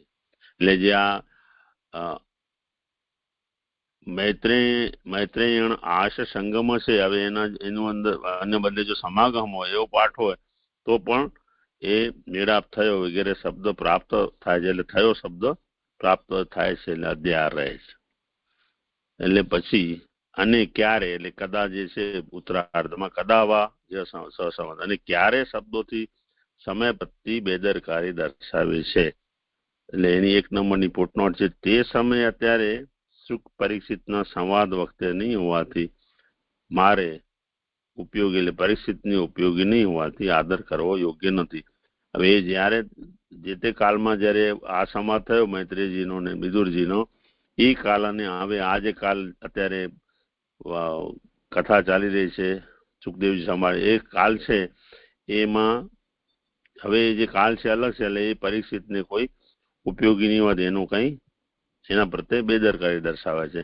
સાથે સંવાદ શબ્દથી એવું જણાવેલું છે કે રાજા પોતે જ પ્રશ્ન કરેલા હોવાથી પ્રશ્નોના અનુક્રમે ઉત્તર આપવા જોઈએ. પ્રશ્નો કરેલાથી 2 નંબરની છે. આ પ્રશ્ન પહેલા ઘણા પ્રશ્નો કરેલા,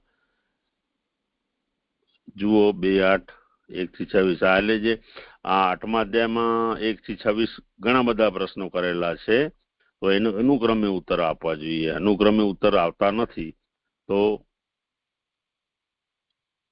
એવી શંકા થાય. હવે એ શંકા થાય, તેથી આ કહો શબ્દથી તે શંકા દૂર કરી અમારા ઉપર આ સંવાદ ઉપકાર કરનાર હોવાથી અમને કહો. એટલે સંવાદ મૈત્રેય અને અહીંયા ઉદ્ધવ લખ્યું છે, પણ હવે આમ જે આપણે કરાવ્યું છે મૈત્રેય અને વિદુર બે ઉત્તમ પુરુષોનો હોવાથી, તરત ફળ આપનાર હોવાથી ઉપકાર કરનારો છે. એટલે જે આજે સંવાદ છે અનુક્રમથી નથી લેતા, ને આ જે કહે છે ને અમને કહો, તો એ કહે છે કે આ જે છે સંવાદ પરીક્ષિતજી સમજી ગયા કે બે અધ્યાયમાં જેમનું જે બે સ્કંદમાં જ મોક્ષ થાય છે, તો આ ઉત્તમ છે અને ઉપકાર કરનારો છે. એટલે પરીક્ષિતજી કહી રહ્યા છે કે આ જે છે સંવાદ અમને કહો. અને આ જે સંવાદ થઈ રહ્યો છે આગળ, જે ઉદ્ધવ જે છે ને કૌંસમાં જે કીધું એમાં ઇન્ટુ બ્રેકેટ જે છે કાઢી નાખવાનું છે. સંવાદ મૈત્રેય અને વિદુર બે ઉત્તમ પુરુષોનો હોવાથી, તરત ફળ આપનાર હોવાથી, ઉપકાર કરનાર છે, આટલું સુધાર્યું છે. તો આ જે છે એ અમને કહો. હે પ્રભુ, સંબોધનથી પહેલાના ઉત્તર અહીં જ લાવવાની, મૈત્રેય આપેલું ઉત્તર અહીં જ લાવવાની શક્તિ જણાવેલી છે. એ જે પ્રભો પ્રભો કહ્યું છે, તો અહીં એવું સમજાય છે કે મૈત્રેયજી એવા છે, હા સુખદેવજી, કે જે મૈત્રેયજી જે અવતાર આપેલો છે, તો અહીં એ શબ્દશ બરોબર કહી શકશે એવા છે સુખદેવજી. એટલે એમના માટે હે પ્રભુ એવો વિશેષણ વાપરેલા છે. અથવા આ ઉત્તરથી જ તે પરીક્ષિત પોતે કરેલા સંદેહો દૂર કરવાનું સૂચવેલું છે. અને જે આજે પરીક્ષિતે જે પ્રશ્ન કરેલો છે એના જે સંદેહ છે, આ ઉત્તરથી જ એમના જે સંદેહ છે એ દૂર થઈ જશે. જે મારું નિરૂપણ પૂરું થયું. ત્રીજો શ્લોક પણ સંપન્ન થયો. દંડવત પ્રણામ. હા, સંવાદ મૈત્રેય અને ઉદ્ધવ, એમાં શું કર્યું તમે? જે વિદુર છે ને, મૈત્રેય અને વિદુર, એવું કે બે જે ઉત્તમ પુરુષો છે, તો એમાં જે મૈત્રેય અને ઉદ્ધવ કહ્યું છે ને, તો મૈત્રેય અને ઉદ્ધવ વચ્ચે એટલો કઈ મોટો સંવાદ અહીંયા થયો નથી, પણ મૈત્રેય અને વિદુરજી વચ્ચે થાય છે. એટલે એવું આગળનું જે મેં રેકોર્ડિંગ સાંભળ્યું ને એમાં તો આ કરાવ્યું કે બે ઉત્તમ પુરુષોના નો હોવાથી સંવાદ, એટલે બે ઉત્તમ પુરુષોમાં મૈત્રેય અને વિદુરજી લીધા છે. બરોબર છે. હા, એટલે એમાં શું છે કે પુરુષોત્તમજીએ કેવલ સંવાદસ્ય ઉત્તમદ્વય સંબંધિત્વેન શીઘ્રમ ફલજનકતયા તથાત્વાત એટલું જ કહ્યું છે. ઉત્તમદ્વય એટલે બે ઉત્તમો વચ્ચે, પણ એમાં કોઈનું નામ નથી આપ્યું. એટલે બની શકે કે નાનુભાઈએ ઉત્તમદ્વયનો અહીંયા મૈત્રેય અને ઉદ્ધવ એમ કહ્યું હોય. અને લેખકાર વલ્લભજી છે એમણે એના ઉપર સ્પષ્ટતા કરી છે કે મૂળમાં જેમ કહ્યું કે પ્રભો ઇતિ સામર્થ્યમ પૂર્વોત્તરમ અત્રૈવ સંક્રામયિતુમ, તો એમાં જે અત્ર પદ છે એનો અર્થ કર્યો છે વિદુર મૈત્રેય સંવાદે એવ સંક્રામયિતુમ ઇત્યર્થ. તો ત્યાં એમણે આ વાતને ઉદ્ધવ અને મૈત્રેય વચ્ચેનો સંવાદ ન કહીને વિદુર મૈત્રેયનો સંવાદ એમ કહ્યું છે. જે પણ હોય સમજી લેવું જોઈએ વિષય, અહીંયા શું વાત ચાલી રહી છે. એટલે જેમ અહીંયા પરીક્ષિત સુખદેવને કહી રહ્યા છે કે સત્તાને ભગવાન મૈત્રેય સાથે ક્યાં મેળાપ થયો, એટલે વિદુરને મૈત્રેય સાથે ક્યાં મેળાપ થયો અને એમની સાથે સંવાદ ક્યારે થયો એ આપ અમને કહો. તો વિદુર મૈત્રેય જ આવશે ને, ઉદ્ધવજીનો અહીંયા પ્રસંગ નથી આવી રહ્યો. એટલે આને મૈત્રેય અને વિદુર. 5મા શ્લોકમાં પણ એને બદલવાનો પ્રસંગ આવશે. અચ્છા, અને આમાં ઉત્થાનિકામાં છે ને તે કીધું છે ને કે વિદુર દુઃખને લીધે જ ઘેરથી ગયા છે, એવું જે એવી શંકા છે ને, તો ત્યાં મૂળમાં એના માટે છે ગ્રહસ્ય ઉત્કૃષ્ટત્વ કથનાદ ઉદ્વેગ આ દેવ, ઉદ્વેગ આ દેવ તસ્ય. એનો અર્થ જે છે તો એ દુઃખ જ થાય. જે ઘર છોડ્યું છે ઉદ્વેગ, એટલે ઘર તો બરોબર હતું, પણ ઘરમાં માથાકૂટ હોય તો શું કરે, કઈ વાત છે. હા હા, આજે જ મારે કઈ પ્રશ્ન નથી આમાં. હમણાં ઓલો ટાટાની કંપની રિલાયન્સમાં કોઈક હતો બહુ મોટો હોદ્દા ઉપર, કંઈક કેટલા 10 કરોડ રૂપિયા એને પગાર હતો, તે જૈન સંન્યાસી બની ગયો. તો ઘર તો એનું જોરદાર હશે જ ને, પણ ઘરમાં માથાકૂટ હશે કે જે પણ હોય. એટલે આ થોડા સમયમાં ઓલા મીમ આવતા રહે છે કે ભાઈ થોડી તમે ઘરમાં દયા રાખો, કેમ કે હરિદ્વાર ઋષિકેશમાં હવે સંન્યાસીઓની સંખ્યા વધતી જાય છે, રહેવાની જગ્યા નથી રહી. તો એવું હાથી મજાકમાં આવતું હોય છે. હા, આનંદજી કહેતા હતા ને કે આ ઘર કેમ તેજું, તો આવું હોઈ શકે. ધન્યવાદ, પ્રણામ.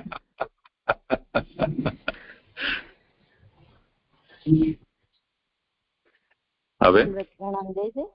આગળ મારે કરવાનું છે નિરંબેનના શ્લોક છે.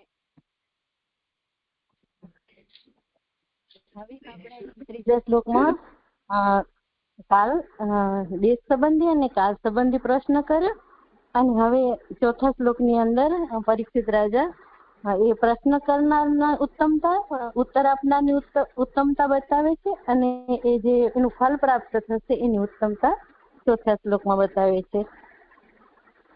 ઉત્થાનિકા પહેલાના પોતાના, થોડું તમારો માઇક્રોફોન સરખું ગોઠવો, અવાજ બહુ સ્પષ્ટ નથી.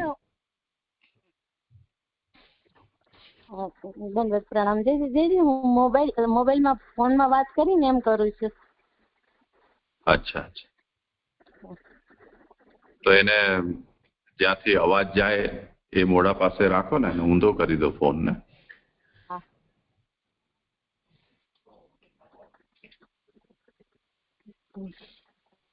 હવે આવે જુઓ છે? પછી. હા ઠીક છે, કરો. હા, તો આપણે ત્રીજા શ્લોકની અંદર કાળ સંબંધી અને દેશ સંબંધી પ્રશ્ન કર્યો, અને પછી હવે અહીં ચોથા શ્લોકમાં ઉત્તમતા બતાવે છે. પ્રશ્ન કરનારની ઉત્તમતા, ઉત્તર આપનારની ઉત્તમતા એટલે મૈત્રેયજી અને વિદુરજીની ઉત્તમતા, અને પછી એનું જે ફળ પ્રાપ્ત થશે એની ઉત્તમતા બતાવી રહ્યા છે. એમાં ઉત્થાનિકા કે પહેલાના પોતાના કરેલા પ્રશ્નોના ઉત્તરના કરતા પણ મુખ્ય પ્રકારે આ શ્રવણ કરવાનું કારણ નીચેના શ્લોકમાં કહે છે. એટલે જે પહેલા જે પરીક્ષિત રાજાએ જે પ્રશ્નો કર્યા છે એના કરતા આ પ્રશ્ન જે છે એ એના પ્રશ્ન અને ઉત્તર એ મુખ્ય પ્રકારે છે, એનું શ્રવણ કરવા યોગ્ય છે. એટલા માટે અહીં એનું કારણ નીચેના શ્લોકથી બતાવે છે. ન હયલ્પાર્થો દયસ્તસ્ય વિદુરસ્યા મલ્લાત્મન તસ્મિન ભર્યસી પ્રશ્ન સાધુવાદોપબૃહિત. કારણ કે તે શુદ્ધ અંતકરણ વાળા વિદુરનો તે ઉત્તમ પુરુષને પ્રશ્ન જે સજ્જનના વ્યાખ્યાનથી પુષ્ટ થયેલ છે તે થોડું કાર્ય સાધનારું ન હોય. સુબોધીજીની એક કટકે પદાર્થોનું શ્રવણ કરવાથી થોડું જ ફળ થાય છે. ઉત્તમ દેશ અને કાલમાં યોગ્ય પુરુષને જલ વગેરેનું દાન કરવામાં આવે તેની પેઠે ઉત્તમ સંબંધીઓને લીધે થોડું હોવા છતાં પણ પૂરું જ ફળ આપશે. થોડું કાર્ય જેનાથી સધાય તેવો આ પ્રશ્ન ન હોય એમ આ અર્થ કહેલો છે.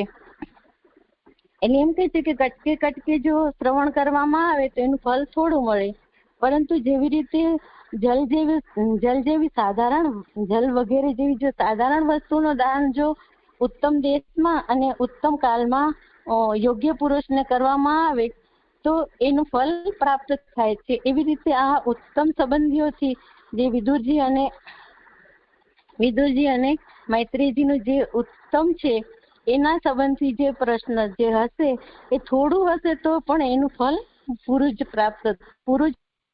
ફળ આપશે. એવું એ પ્રશ્નો અને એના ઉત્તર હશે.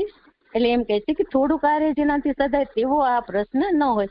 એટલે આ ઉત્તમ હોવાના કારણે એમાં થોડું જ કાર્ય સદાય એવું પ્રશ્ન નહીં હોય. એમ આ અર્થ કહેલો છે. પછી કહે છે કે હિ એટલે કે કારણ કે શબ્દથી તેઓ થોડું કાર્ય સાધનાર પ્રશ્ન વ્યર્થ થાય છે. એટલે અહીં જે કારણ બતાવ્યા છે કે શુદ્ધ અંતકરણ વાળા વિદુરજી છે અને ઉત્તમ પુરુષને પ્રશ્ન કર્યો છે અને એનું જે ફળ પ્રાપ્ત થયું છે સજ્જનના વ્યાખ્યાનથી પુષ્ટ થયેલા, તો એ જે કારણો આપેલા છે તો એ કારણો છે એ કાર્યને વ્યર્થ થાય એવા પ્રશ્ન નહીં હોય. એટલે એને સાધનારા પ્રશ્ન વ્યર્થ થાય એવા તો નહીં જોઈએ એવું કહેવાય, એવું સમજાય છે. એવી યુક્તિ કહી. શુદ્ધ અંતકરણ વાળા વિદુરનો શબ્દથી સંબંધીનું ઉત્તમપણું કહે છે. એટલે વિદુરજી જે શુદ્ધ અંતકરણ વાળા છે તો એમના સંબંધીનું એમનું ઉત્તમપણું કહ્યું છે. તો એના કારણ બતાવે છે કે ઉત્તમ નીતિ જાણનાર નિર્મલ અંતકરણ વાળા એવો તે શબ્દનો અર્થ છે. એમ હું પરીક્ષિત તો નીતિ ન જાણનાર છીએ અને સાપ વગેરેને લીધે શુદ્ધ અંતકરણ વાળા નથી, તેથી નમાલા પ્રશ્ન કરીએ છીએ એવો ભાવ છે. એટલે અહીં વિદુરજીનો શું ભાવ છે મહાપ્રભુજી સમજાવે છે કે એ તો ઉત્તમ શુદ્ધ અંતકરણ વાળા છે, એટલે એ ઉત્તમ નીતિ વાળા પણ છે અને શુદ્ધ અંતકરણ વાળા છે. એના કારણે એના પ્રશ્ન પણ ઉત્તમ છે. જ્યારે હું તો એવો ઉત્તમ નીતિને જાણનારો નથી અને સાપ પ્રાપ્ત થયો છે એટલે શુદ્ધ અંતકરણ વાળો નથી, એટલે મારા પ્રશ્ન પણ એટલા ઉત્તમ નથી પણ નમાલા જેવા છે એવો એમનો પરીક્ષિતજીનો ભાવ છે. તે વિદુરથી પણ તેનો ગુરુ ઉત્તમ હતો એમ ઉત્તમ પુરુષને શબ્દથી કહે છે. એટલે વિદુરજીથી પણ મૈત્રેયજી ઉત્તમ છે એવું ઉત્તમ પુરુષને જે કહ્યું છે એ શબ્દથી કહે છે. સજ્જનના વ્યાખ્યાનથી પુષ્ટ થયેલ વિશેષણથી ફલ અવશ્ય થાય તે માટે અંદરનો ઉત્સાહ ફલ થવાના કારણરૂપ કહેલો છે. એટલે એમાં પ્રભુજીએ સમજાવે છે કે આ જે સજ્જનના વ્યાખ્યાનથી પુષ્ટ થયેલો જે વિશેષણ કહ્યું છે તો એનાથી પરીક્ષિત રાજાને અંદરનો ઉત્સાહ છે કે એમને પણ એ જે સંવાદ છે એ સાંભળવાથી એમની પણ ફલ થવાનો છે. એટલે એટલા માટે એમ કહે છે કે એમને અંદરનો ઉત્સાહ નું કારણ કહેલો છે. એના માટે 1 નંબરની ફૂટનોટ છે કે આ ઉત્સાહ મૈત્રીના વ્યાખ્યાનથી પુષ્ટ થયેલ વિશેષણથી વિદુરે ઘરનો ત્યાગ કર્યો તેના કારણરૂપ પ્રશ્ન થયો જાણવો.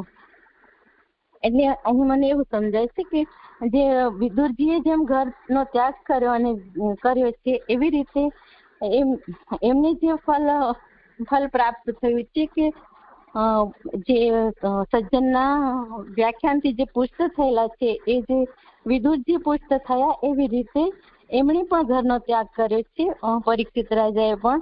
તો એ પણ એનાથી એમને પણ એ પણ પુષ્ટ થશે, એમને પણ એનું ફલ પ્રાપ્ત થશે એવું શ્રી પુરુષોત્તમજી કહેતા. જે મને આવું સમજાય છે, કદાચ મારી ભૂલ પણ હોય. પણ પછી આગળ કહે છે કે તેથી ફલ અવશ્ય થાય તે માટે જ તે મૈત્રેયે ઉપબૃહિત અધિક પુષ્ટ કરેલો એવો અર્થ છે. એટલે અહીં જે ઉપબૃહિત કહ્યું છે તો અધિક પુષ્ટ કરેલો એવો અર્થ કહેલો છે કે એનો અવશ્ય ફલ પ્રાપ્ત થશે. અહીં જે ચોથો શ્લોક સંપન્ન થયો.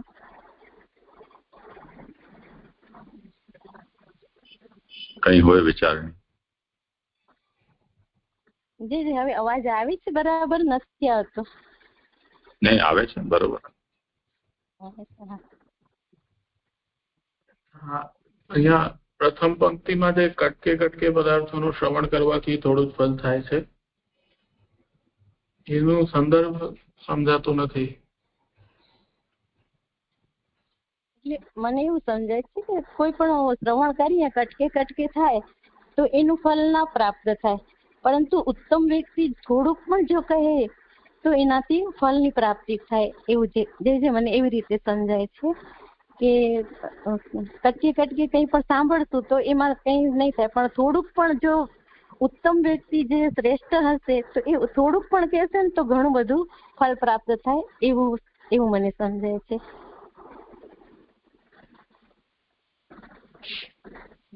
જે વિશેષ આપ કહેજો. ના, એમ સ્પષ્ટ હજી નથી થતું. એટલે કટકે પદાર્થોનું શ્રવણ કરવાથી થોડું જ ફલ થાય છે.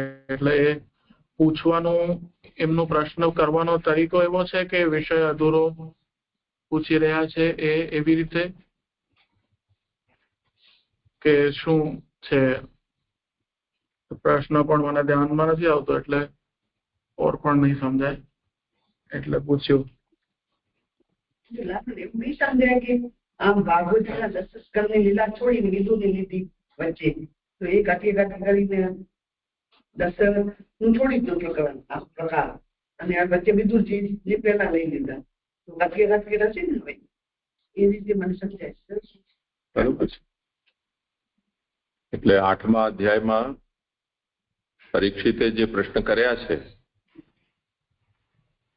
એ પ્રશ્નમાં જે મુખ્ય પ્રશ્ન તો એક તરફ રહી ગયો, અને આ જે સંવાદ છે એ વચ્ચેથી હવે એમણે શું કીધું ને ક્યારે કીધું ને એ અમને કહો. એમ અત્યારે 3જા શ્લોકમાં કહ્યું ને કે વિદુર ને મૈત્રેય સાથે ક્યાં ભેગા થયા અને એમના વચ્ચે શું સંવાદ થયો એ અમને કહો.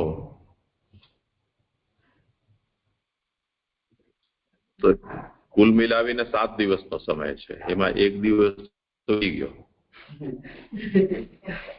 હવે રહ્યા 6 દિવસ. એમાં પાછો વિદુર ને આમનો સંવાદ ઓર હજી તમને સાંભળવો છે, તો કૃષ્ણ કથાનો વારો ક્યારે આવશે?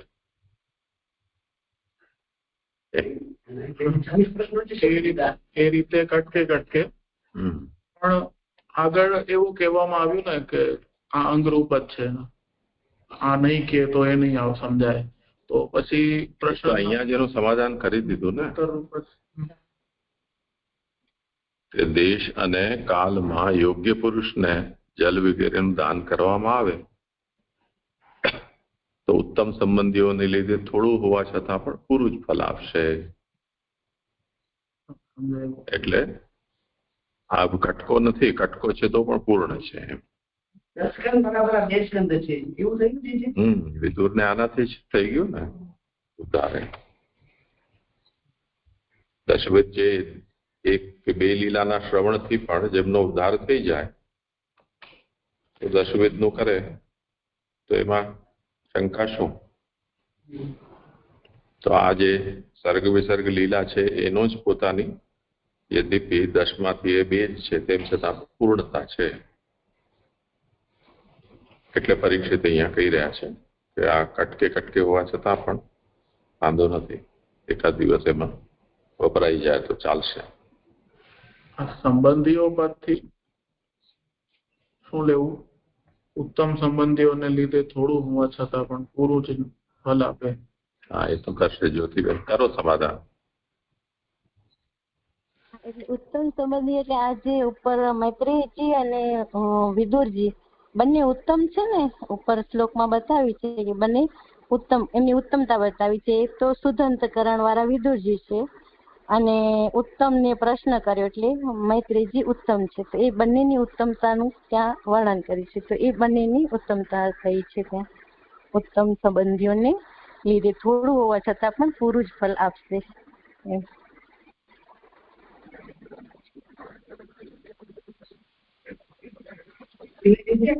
ભાગવત 2 સ્કંદ આવે, 10મો સ્કંદ વાળી ભાગવતમાં પણ પાછા 2 સ્કંદ વાળું ભાગવત પૂર્ણ રૂપે આવી ગયું.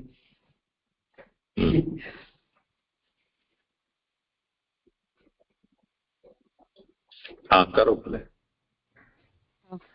હવે 5મા શ્લોકની ઉત્થાનિકા કે અહીં મૈત્રી, અહીં ઉદ્ધવજી લખેલું છે પણ વિદુરજી હશે. અહીં મૈત્રી અને વિદુરનો સંવાદ દેશ, કાલ અને વિદુરજીએ કરેલું બંધુ તથા ઘરના ત્યાગનું કારણ એ પૂછેલા છે. એટલે જે આપણે પહેલા પ્રશ્ન સૌનકજીએ જે પ્રશ્ન પહેલા એમના ઘરના ત્યાગનો પ્રશ્ન કર્યો તો એ રીતે અહીં પણ પ્રથમ ત્યાગના પ્રશ્ન, ઘરનો ત્યાગ કરવાના જે પ્રશ્ન થયો છે એનું કારણ પૂછેલું છે. એટલે એ બતાવશે પહેલા. તેમાં ત્યાગ કરવાનું કારણ પહેલું હોવાથી તે કહેવાનું છે. તે સીધી રીતે ભગવાનની કથારૂપ ન હોવાથી સુખ તેનું વર્ણન કરશે નહીં એવી શંકા થાય. તેથી સુત નીચેના શ્લોકમાં સુકે તેવું વર્ણન કર્યું તેનું કારણ કહે છે. એટલે કોઈને એવી શંકા થાય કે આ વિદુરજીએ જે ઘરનો ત્યાગ કર્યું તો એ ભગવાનની કથારૂપ નહીં હોવાથી એનું વર્ણન નહીં કરે, એવું કોઈને શંકા થાય. તો આપણે જાણીએ છીએ કે મહાપ્રભુજી જ્યારે પણ કોઈ કથામાં એવી વાત આવે છે ત્યારે કથાની અંદર ભગવાન સાથે સંબંધી જ કથા હોય છે એવી હંમેશા આપણે સમજાવે છે. એવી રીતે અહીં પણ કોઈ એવું વિચારે કે આ તો વિદુર ઘર ત્યાગ કરી એમાં ભગવાનની કથારૂપ ન હોવાનું, તો અહીં સુતજી એમ કહી રહ્યા છે કે ના, એ સુખદેવજી એનું વર્ણન કરશે. અને એ છઠ્ઠા શ્લોકના ઉત્થાનિકામાં મહાપ્રભુજી સમજાવે છે કે ભગવાનના માટે અને ભગવાને જ કરાવેલું છે એ વાત ત્યાં છઠ્ઠા શ્લોકથી સમજાવશે. એટલે અહીં આ ભગવાનનું જ કાર્ય, ભગવાન સાથે જ કથા જોડાયેલી છે એમ કહેવા માંગતા હોય એવું મને સમજાય છે. પછી આગળ શ્લોક સુત ઉવાચ સ એવં ઋષિવર્યં પૃષ્ટો રાજ્યા પરીક્ષિતા પ્રત્યાહતમ સુબહુવિત્ત પ્રીત્યાત્મા શ્રૂયતામ ઇતિ. સુત કહે છે કે રાજા પરીક્ષિતે એ પ્રમાણે પ્રશ્ન કરેલા ઘણું જ જાણનાર તે આ ઉત્તમ ઋષિએ પ્રસન્ન અંતકરણ વાળા થઈ તેને ઉત્તર આપ્યો. એ સાંભળ. ઋષિઓ સુબુદ્ધિજીની કે ઋષિઓ મંત્ર જાણનાર હોય છે, તેથી ભગવાનના અંગરૂપ મંત્રો, અંગરૂપ એના માટે 1 નંબરની ફૂટનોટ છે કે ભગવાનના અંગરૂપ એટલે ભગવાનની પ્રાપ્તિ કરાવનાર તેમના અવયવરૂપ. તો ભગવાનના અંગરૂપ મંત્રો પૈકી જે ઉત્તમ મંત્રથી આ પરીક્ષિતનું હૃદય તરત જ શુદ્ધ થશે તે સુખ જાણતા હોવાથી તેના ઉપર ઉપકાર કરવા સુખે પ્રવૃત્તિ કરી એમ સુત જણાવે છે. એટલે હવે સુતજી જે મંત્ર એટલે જે સંવાદ થશે મૈત્રેયજી અને વિદુરજી વચ્ચે, તો એ ભગવાનની પ્રાપ્તિ કરાવનારા મંત્રો છે. તો એ મંત્રોથી, એ ઉત્તમ મંત્રોથી સુખદેવજી જાણે છે કે એનાથી પરીક્ષિત રાજાનું હૃદય છે એ તરત જ શુદ્ધ થશે. એ જાણતા હોવાથી એમણે એમના ઉપર ઉપકાર કરવા માટે એ પ્રવૃત્તિ કરી, એટલે કથા કરવાનું, એ સંવાદ કહેવાનું શરૂ કર્યું, પ્રવૃત્તિ કરી એમ સુત જણાવે છે. ઉત્તમ વિશેષણથી એમ જણાવ્યું કે પોતાને હાનિ થવાની નથી. એના માટે 2 નંબરની ફૂટનોટ છે કે તપના બલ વગેરેની હાનિ. એટલે અહીં મને એવું સમજાય છે કે આ જે પ્રસન્ન ચિત્તથી એ સાંભળવા, એ કથા સંભળાવી રહ્યા છે, તો સુખદેવજી તો એનું જે ફલ પ્રાપ્ત થશે એ ફલ એમને પહેલેથી જ પ્રાપ્ત થયેલું છે. એ ગુણાતીત પણ છે અને બ્રહ્મને પ્રાપ્ત કરેલા છે. એટલે કદાચ એમને કોઈ ફલ પ્રાપ્ત ના થાય પણ એનાથી કોઈ હાનિ પણ થવાની નથી એમ કહેવા માંગતા હોય એવું મને સમજાય છે. કે આ જેવી રીતે આપણે કોઈને કહીએ કે તું આ કામ કરે છે તો તારી હાનિ તો નથી થવાની ને, એમ એટલે કદાચ ફલ પ્રાપ્ત નહીં થાય તો હાનિ પણ એનાથી નહીં થાય, એવી રીતે અહીં સમજાવતા હોય. તો અહીં શ્રી પુરુષોત્તમજી કહે છે બલ કે તપ, જે એમના જે તપ બલ છે એની કોઈ હાનિ નથી થવાની અને ફલ તો એમને પહેલેથી પ્રાપ્ત થયેલું છે. તો આગળ કહે છે કે અયમ એટલે આ વિશેષણથી એમ સૂચવ્યું છે કે સુખ પોતાની સમક્ષ રહેલ હોવાથી તેને ભગવાન પણ રૂપ ફલ પ્રાપ્ત થયેલ હોવાથી તે પરોપકાર કરવામાં આનંદ માને છે. એટલે અયમ શબ્દ જે કહ્યું છે તો સુખદેવજી જે કથા કહેશે તો ત્યારે સુતજી જે શૌનકજીને કહી રહ્યા છે એ એમની સમક્ષ જ હોય એ રીતે જ કથા કરી રહ્યા છે. એટલે એ સુખદેવજી પોતાની સમક્ષ હોય એવી રીતે કથા કરી રહ્યા છે અને તેને ભગવાન, એટલે સુખદેવજી છે એને ભગવાનપણા રૂપ ફલ પ્રાપ્ત થયેલો હોવાથી તે પરોપકાર કરવાના આનંદ માને છે. એટલે જે પ્રસન્નચિત્તથી એ કથા કરશે તો એમને એ ભગવાનપણાનું ફલ તો એમને પ્રાપ્ત થઈ ચૂક્યો છે, પરંતુ એ પરીક્ષિત ઉપર પરોપકાર કરવા માટે એ એમાં એ આનંદ માને છે, એ કથા કહેવામાં એમને આનંદ માને છે. પછી આગળ કહે છે કે રાજા શબ્દથી એમ જણાવ્યું છે કે લોકમાં તેના પ્રશ્નોના ઉત્તર દેવાનું આવશ્યક છે. એટલે અહીં જે રાજા શબ્દ કયો છે તો રાજા હંમેશા લોકોનું કલ્યાણ કરનારું હોય છે. તો આ જે રાજા શબ્દ કહેવા પાછળનું કારણ એ છે કે લોકો માટે પણ પ્રશ્નનો ઉત્તર દેવું જોઈએ એવું આવશ્યક છે. પછી તે જે પરીક્ષિત શબ્દથી તેનો બીજથી એટલે કે ગર્ભથી થયેલ સંસ્કાર સૂચવેલો છે. તો અહીં જે પરીક્ષિત રાજા, તો આપણે પરીક્ષિત નામમાં જે રીતે પડ્યું છે કે જ્યારે એમને ગર્ભમાં ભગવાનને જોયા હતા એ દરેક વ્યક્તિમાં પરીક્ષણ કરતા હતા કે અમે જેને જોયા એ આ છે આ છે, એ રીતે હંમેશા પરીક્ષણ કરતા હતા. એ કારણે એમનું નામ પરીક્ષિત પડ્યું છે. તો અહીં રાજા પરીક્ષિત કહ્યું તો એમને એ ગર્ભથી જ સંસ્કાર પ્રાપ્ત થયેલા છે. ભગવાનને જોયેલા છે એટલે તો એ સંસ્કાર ગર્ભથી જ પ્રાપ્ત થયેલા છે, એટલે અહીં પરીક્ષિત નામ કહ્યું છે.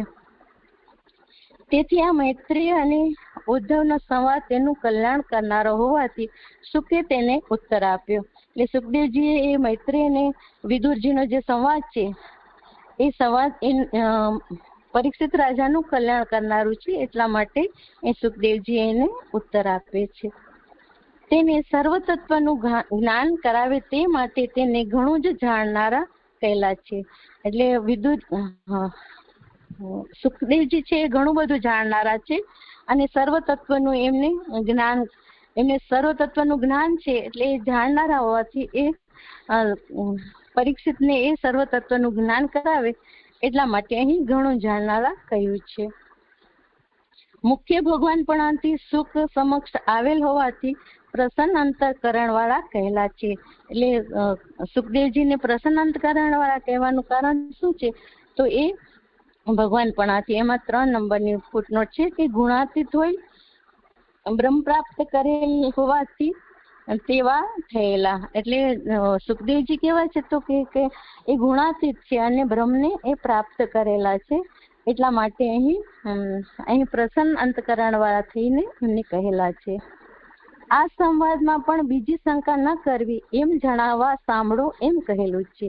એટલે આ જે કથા ચાલી રહી છે તો એ સાંભળો, તો જ્યારે સુખદેવજી સાંભળો શબ્દ કહે છે ત્યારે એ કથાની અંદર કંઈક એક ગૂઢ રહસ્ય છુપાયેલો હોય છે, એમાં કંઈક ને કંઈક હોય જ છે.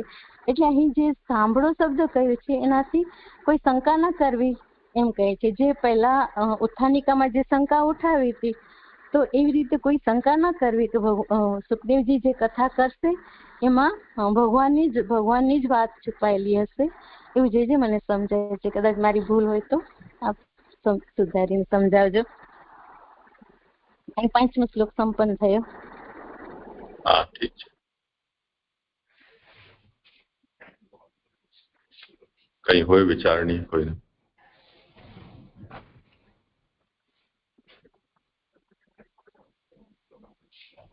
અહીં પણ સ્વતંત્ર છે, મૈત્રી અને ઉદ્ધવનો સંવાદ છે, ત્યાં કરી દેવાનું. હા,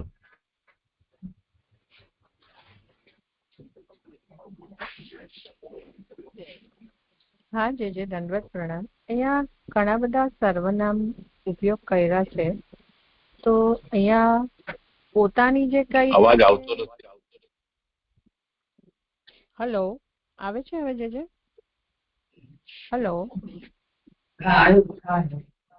આવે છે? હા જે દંડવત પ્રણામ. અહીંયા ઘણા બધા સર્વનામ યુઝ કર્યા છે, તો અહીંયા જ્યારે પોતાને જે વાપરે છે એ સુખદેવજી માટે કહ્યું છે, અને તેને જે અયમ કહીને કીધું છે તો અયમ એટલે કે આ વિશેષણથી એમ સૂચવેલું છે કે સુખ પોતાની સમક્ષ રહેલ હોવાથી, તો ઈ પરીક્ષિતને માટે કહેવાય રહ્યું છે ને કે તેને ભગવાનપણારૂપ ફળ પ્રાપ્ત થયેલ હોવાથી. એટલે અત્યારે પરીક્ષિતજીને સુખદેવજી જે મળ્યા છે ભગવાનની જેમ, એ રીતે સમજવાનું છે. જે અહીંયા સર્વનામમાં હું થોડી કન્ફ્યુઝ થાઉં છું. દંડવત પ્રણામ છું. કરો સમાધાન. અહીં આ અયમ શબ્દ સુખદેવજી માટે જ વાપરેલો છે. અહીં શ્લોકની અંદર કહ્યું છે ને કે આ ઉત્તમ ઋષિએ પ્રસન્ન અંતકરણ વાળા થઈને તેને ઉત્તર આપ્યો. એટલે આ શબ્દ છે એ ઉત્તમ ઋષિ માટે એટલે સુખદેવજી માટે જ વાપરેલો છે. એ સુખદેવજી માટે જ કહેલો છે. અહીંયા જે તેને વાપર્યું છે ને તેને માટે પરીક્ષિતજી લેવાના છે ને એમ પૂછી રહી છે. એટલે આ તેને શબ્દ છે ને પછી વાક્ય બદલી જાય છે. તેને એટલે જે સુખદેવજી જે પ્રસન્ન ચિત્તવાળા થયા છે ને એના માટે ભગવાન પણ કહ્યું છે કે તેને ભગવાન પણ રૂપ ફલ પ્રાપ્ત થયેલ હોવાથી. એટલે આ તેને શબ્દ પણ સુખદેવજી માટે જ કહેલું હોય. એટલે આ વાક્ય બદલી જાય છે. આ પેલા આ શબ્દ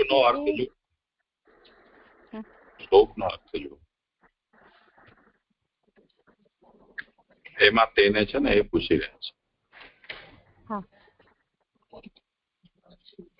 રાજા તમારે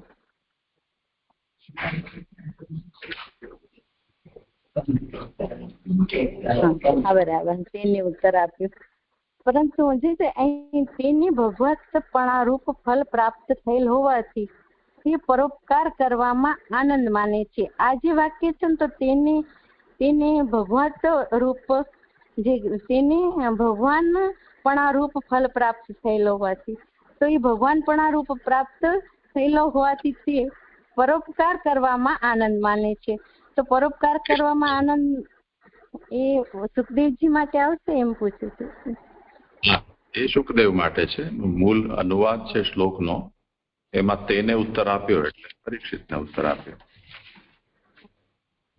ઠીક છે, કરો આગળ. જી જય દંડવત પ્રણામ.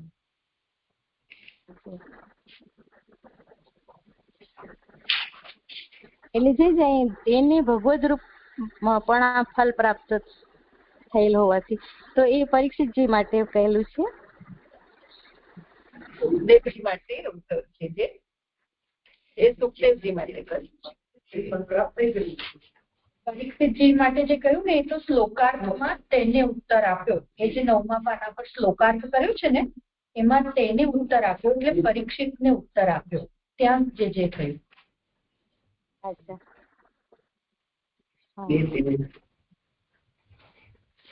બરાબર. હા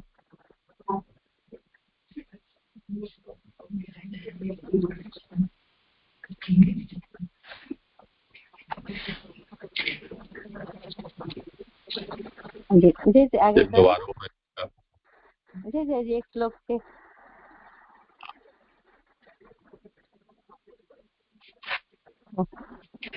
પછી આગળ કે છે કે આ વિદુરનો ત્યાગ ભગવાન માટે ભગવાને જ કરાવેલો એમ જણાવવા ભગવાનના પક્ષપાતીઓને ભગવાનના વિરોધીઓ સાથે રહેવું યોગ્ય નથી એમ કહેવા નીચેના શ્લોકથી આરંભી 4 શ્લોકોથી કૌરવો ભગવાનના વિરોધી વિરોધી હતા એમ કહે છે. એટલે અહીં જે વિદુરનો ઘરનો ત્યાગ એના માટે 1 નંબરની ફૂટનોટ છે કે આનો ત્યાગ એટલે કે વિદુરે કરેલો ઘર વગેરેનો ત્યાગ.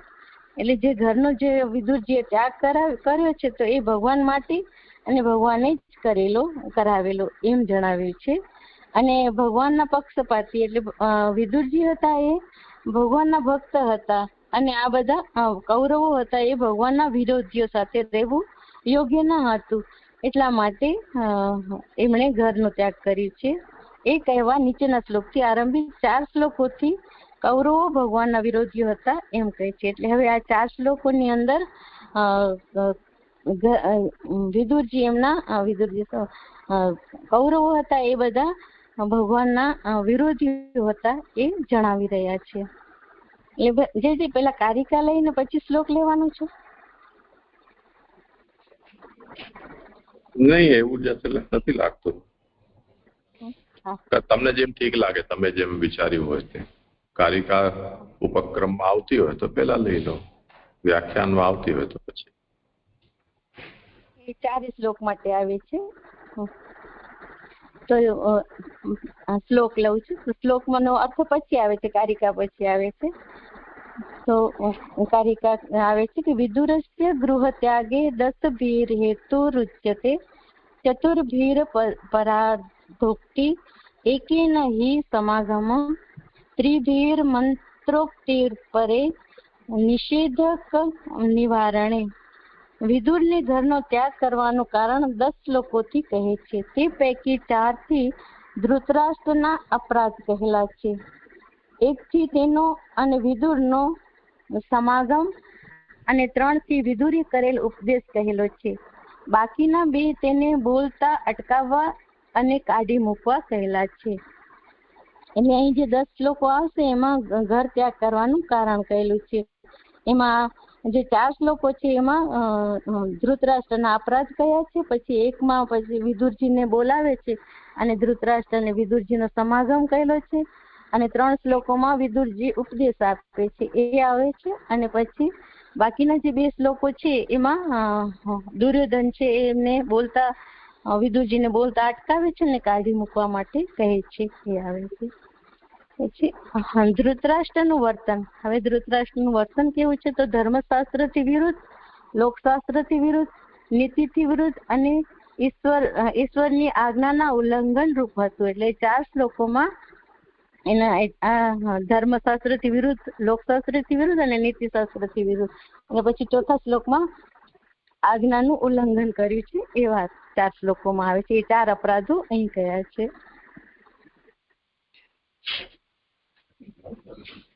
એ તેના અપરાધ છે. જો કે ધૃતરાષ્ટ્રે એ પ્રમાણે કરેલું નહીં, છતાં પણ જેને આ કારિકાનો અર્થ તો સંપન્ન થઈ ગયો. હવે પેલા શ્લોક લઈ લો, પછી આગળ શરૂ.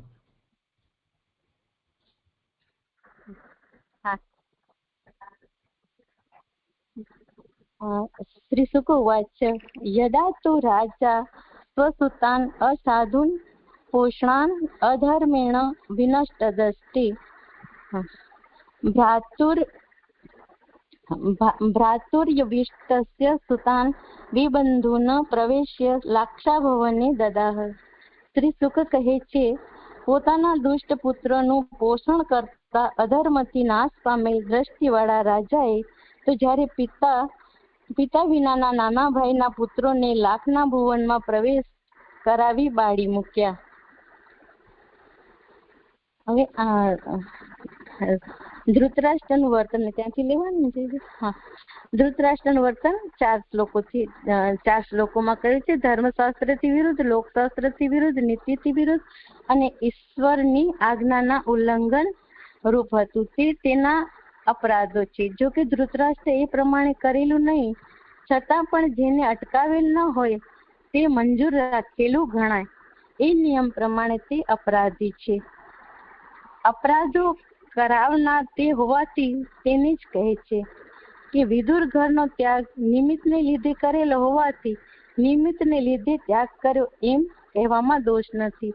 એટલે અહીં ધૃતરાષ્ટ્રે અપરાધો કર્યા છે તો એ અપરાધોના કારણે એ અપરાધો ભગવાનના અપરાધો કર્યા છે, અને એને અપરાધ નથી કર્યા, દુર્યોધને કર્યા છે, છતાં પણ એ મૌન રહ્યો છે. રાજા હતા અને એ મૌન રહ્યા છે, એટલે એ અપરાધો એમના જ ગણાશે.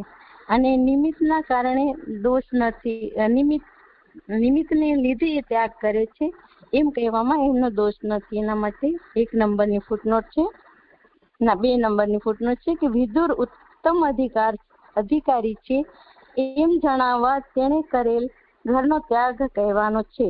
આ પ્રસંગે એટલે આજે વિદુરજી છે ઉત્તમ અધિકારી છે એ વાતને જણાવી છે, એટલા માટે એ જણાવવા માટે અહીં કહે છે કે આ નિમિત્ત હતું, જે ઘરનું ત્યાગ કર્યું એ નિમિત્ત બન્યા છે, બાકી એ ઉત્તમ અધિકારી છે, એમાં એમનો કોઈ દોષ નથી એ વાત જણાવે છે. પછી કહે છે આ પ્રસંગે દુર્યોધને દુષ્ટ વચનોથી ઉપદેશ દેતા અટકાવવાથી તેણે ત્યાગ કર્યો એમ કહેવાથી તે હલકા અધિકાર વાળો ગણાય.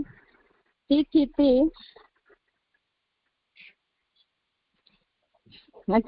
કહેવું યોગ્ય નથી એવી શંકા થાય, તેથી આ કહેલ છે. એટલે અહીં જે દુર્યોધને એમને એમને જે 10મા 14 અને 15મા શ્લોકમાં જે અપરાધ કરશે એને જે ઘરનો ત્યાગ કરવા માટે કે અપશબ્દો એમને અટકાવી અને જે કહેશે તો ત્યારે જે દુર્યોધન એમની સાથે કરશે તો કોઈ એવું સમજે કે એમણે ત્યાંથી દુર્યોધને એમને જવા માટે કહી દીધું એટલે એ હલકા અધિકારી છે એવું કોઈ ગણતું હોય તો તે યોગ્ય નથી, એવી શંકા ન કરવી. કારણ કે આમાં અહીં મહાપ્રભુજી કહે છે કે એ કહેવામાં દોષ નથી, કારણ કે તે નિમિત્ત બન્યો છે. એટલે દુર્યોધન નિમિત્ત બન્યા છે, દુર્યોધન પણ નિમિત્ત બને છે અને અહીંથી જવું એ એના માટે આ જે કંઈ થયું છે એ બધું નિમિત્ત થયું છે, કારણ કે ઘર રહેવા યોગ્ય ન હતું એટલા માટે બધું નિમિત્ત બન્યું છે એમ કહે છે.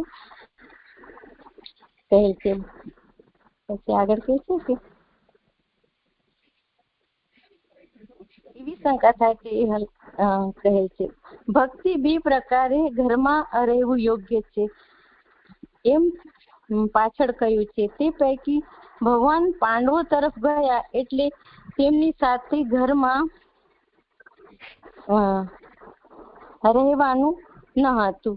એટલે જે ભગવાન જયારે શાંતિ દૂત બનીને આવ્યા હતા પછી જયારે પાંડવો તો તે વખતે મને લાગે છે 5-4 દેશમાં હતા, તો જયારે ભગવાનનું અપમાન કર્યું દુર્યોધને અને એમને બાંધવાનો પ્રયત્ન કર્યો ત્યારે ભગવાન વિશ્વરૂપ ધારણ કરી અને પછી પાંડવો જ્યાં હતા ત્યાં જતા રહ્યા હતા. એટલે હવે પાંડવો અને ભગવાન બંને જતા રહ્યા તો હવે વિદુરજીને તે ઘરમાં રહેવાનું ન હતું, હવે એ ઘરમાં રહી શકે એવું ન હતું.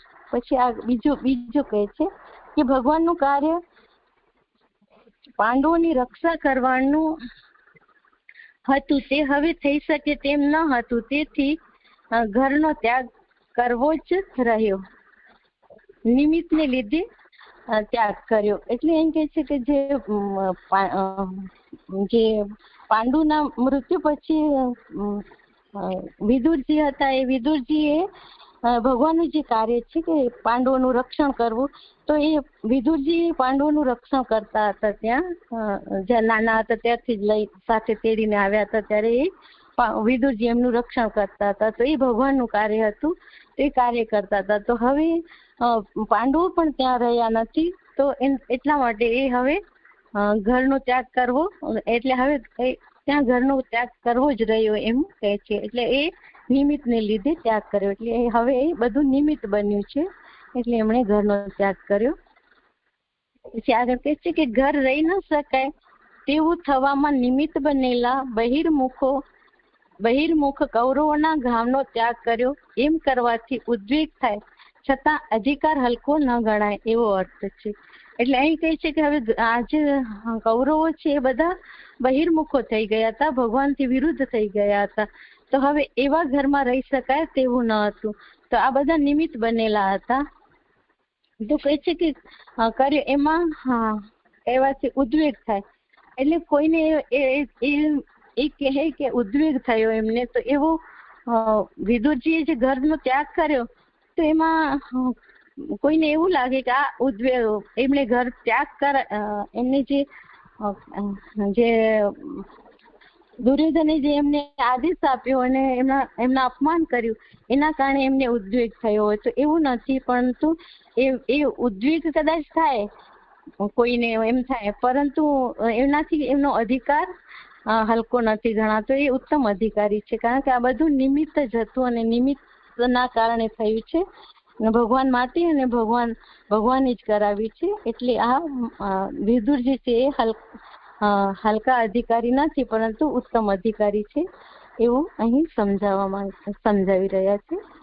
પછી આગળ કહે છે કે અહીં ભગવાનની સુબોધીજીમાં કે અહીં ભગવાનની આજ્ઞાનું ઉલ્લંઘન એ મુખ્ય અપરાધ છે. એટલે અહીં જે ભગવાનની આજ્ઞાનું જે ઉલ્લંઘન કર્યું છે, ચોથો અપરાધ કર્યો છે એમાં, તો એ જે ઉલ્લંઘન કર્યું છે તો એ મુખ્ય અપરાધ છે. જીવે સ્વભાવથી તેમ કરવું યોગ્ય નહીં હોવાથી તે કરવાના કારણ તરીકે 3 દોષોનો સન્નિપાત કહેવો જોઈએ. તો અહીં કહે છે કે મુખ્ય અપરાધ ભગવાનના આજ્ઞાનું જે ઉલ્લંઘન કર્યું એ મુખ્ય અપરાધ હતો. તો એ મુખ્ય અપરાધ કરતા પહેલા એના જે 3 દોષો છે એનો દોષોનું સન્નિપાત કહેવું જોઈએ. તો આગળ છે, કારણ કે કોઈ પણ સન્નિપાત થયા વિના ભગવાનની આજ્ઞાનો આદર કર્યા વિના રહેતું નથી. એટલે સન્નિપાત થયો હોય તો જ એ આજ્ઞાનું ઉલ્લંઘન કરે, નહીતર ભગવાનની આજ્ઞાનું કોઈ ઉલ્લંઘન ન કરે. તે પૈકી આ શ્લોકમાં પહેલા તામસ દોષ કયો છે. એટલે જે 3 દોષો છે એમાં આ પહેલા શ્લોકની અંદર છે એ તામસ દોષ બતાવ્યો છે, બીજામાં રાજસ છે અને ત્રીજામાં સાત્વિક દોષ છે. એવી રીતે દોષ બતાવ્યો છે, તામસ દોષ. હવે આગળ કહે છે સુબોધિજનીમાં કે રાજા શબ્દ દીર્ઘ દ્રષ્ટિનો અભાવ સૂચવે છે. એટલે જે રાજા છે શબ્દ અહીં કહેલો છે તો એ એમની દીર્ઘ દ્રષ્ટિ નથી. તો એટલે કે તો શબ્દથી વિદુર ઉપરનો તેનો પહેલાનો સ્નેહ જતો રહેલો હોવાનું સૂચવે છે. એટલે તો શબ્દ કહેલો છે શ્લોકમાં, તો એમાં વિદુરજી માટે એમને જે પહેલાનો જે સ્નેહ હતો એ હવે જતો રહ્યો છે. પોતાના પુત્રોનો શબ્દથી એમ જણાવેલું છે કે તેઓ પોતાની ધર્મપત્નીથી ઉત્પન્ન થયેલા હોવાથી તેમનો ત્યાગ કરતો ન હતો.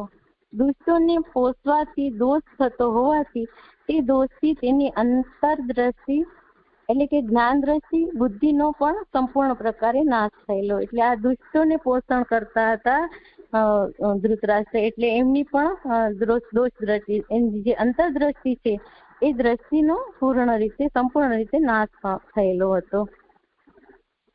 પિતા વિનાના વિશેષણથી એમ કહ્યું છે કે તેને જરાય દયા ન હતી. એટલે પિતા વિનાના જે વિશેષણ કહ્યું છે એનાથી એવું જણાય છે કે એમનામાં જરાય દયા ન હતી. રાજ્ય માટે હરીફાઈ વગેરે કોઈ પણ પ્રકારનો ભય જેમના તરફથી ન હતો, જેઓ પોતાને અધીન હતા અને પિતા વિનાના હોવાથી સંપૂર્ણ રીતે પાલન કરવા યોગ્ય હતા, તેવા નાના ભાઈ પાંડુના પુત્રો પાંડવોને લાક્ષાભુવનમાં પ્રવેશ કરાવી વિશ્વાસઘાત કરી બાળી મૂક્યા. એટલે અહીં એમને કોઈ પાંડવોથી કોઈ ભય પણ ન હતો અને એ પિતા વિનાના હતા અને એમનું પાલન કરવું એ એમનું ફરજ હતી. તેમ છતાં પણ એમણે એ કર્તવ્ય નથી નિભાવ્યું અને ઉપરથી એમનાથી વિશ્વાસઘાત કરીને એને લાક્ષાગૃહમાં બાળી મૂક્યા, એવો અર્થ છે. આથી એવો ભાવ જણાવ્યો છે કે આ ધૃતરાષ્ટ્રની ક્રિયા પૂર્ણ થયેલી હોવાથી પાંડવો મોહ નહીં, છતાં પણ આને તેમના વધ કરવાનો દોષ થયો જ. એટલે આ ધૃતરાષ્ટ્રની જે ક્રિયા તો પૂર્ણ થઈ ગઈ, કારણ કે એ લાક્ષાગૃહ તો પૂર્ણ રીતે બળી જ ગયો હતો અને લાક્ષાગૃહની આસપાસ પણ એ બહાર ન નીકળી શકે એના માટે પૂરો પહેરો લગાડેલો હતો કે એમાંથી પાંડુ કોઈ જગ્યાથી બહાર ના નીકળી શકે. એવી રીતે એમણે લાક્ષાગૃહને બાળ્યો હતો, પરંતુ એ લોકો નીચે જમીનમાંથી જ એ સુરંગ કરીને નીકળી ગયા હતા. એટલે એ મર્યા નહીં, પરંતુ એમણે તો પૂરી જ ક્રિયા કરી હતી, એટલે એમને વધ કરવાનો દોષ થયો. તો એ જે વધ કરવાનો દોષ છે એ તામસ દોષ કયો છે. એ જે 5મો શ્લોક સંપન્ન, 6ઠો શ્લોક સંપન્ન થયો અને મારું નિરૂપણ સંપન્ન થયું. દંડવત પ્રણામ. જય જય. કઈ હોય વિચાર? અહીંયા બીજી ફૂટનોટમાં જે વર્ણન આવ્યું કે 2 કારણ બતાવ્યા, તે પૂર્વમાં કહેલા એ પૂર્વમાં એનો સંદર્ભ કેમ સમજવો એ મને ધ્યાન બહાર રહી ગયું છે. ત્યાં 2 કારણ મને ન સમજાય. એટલે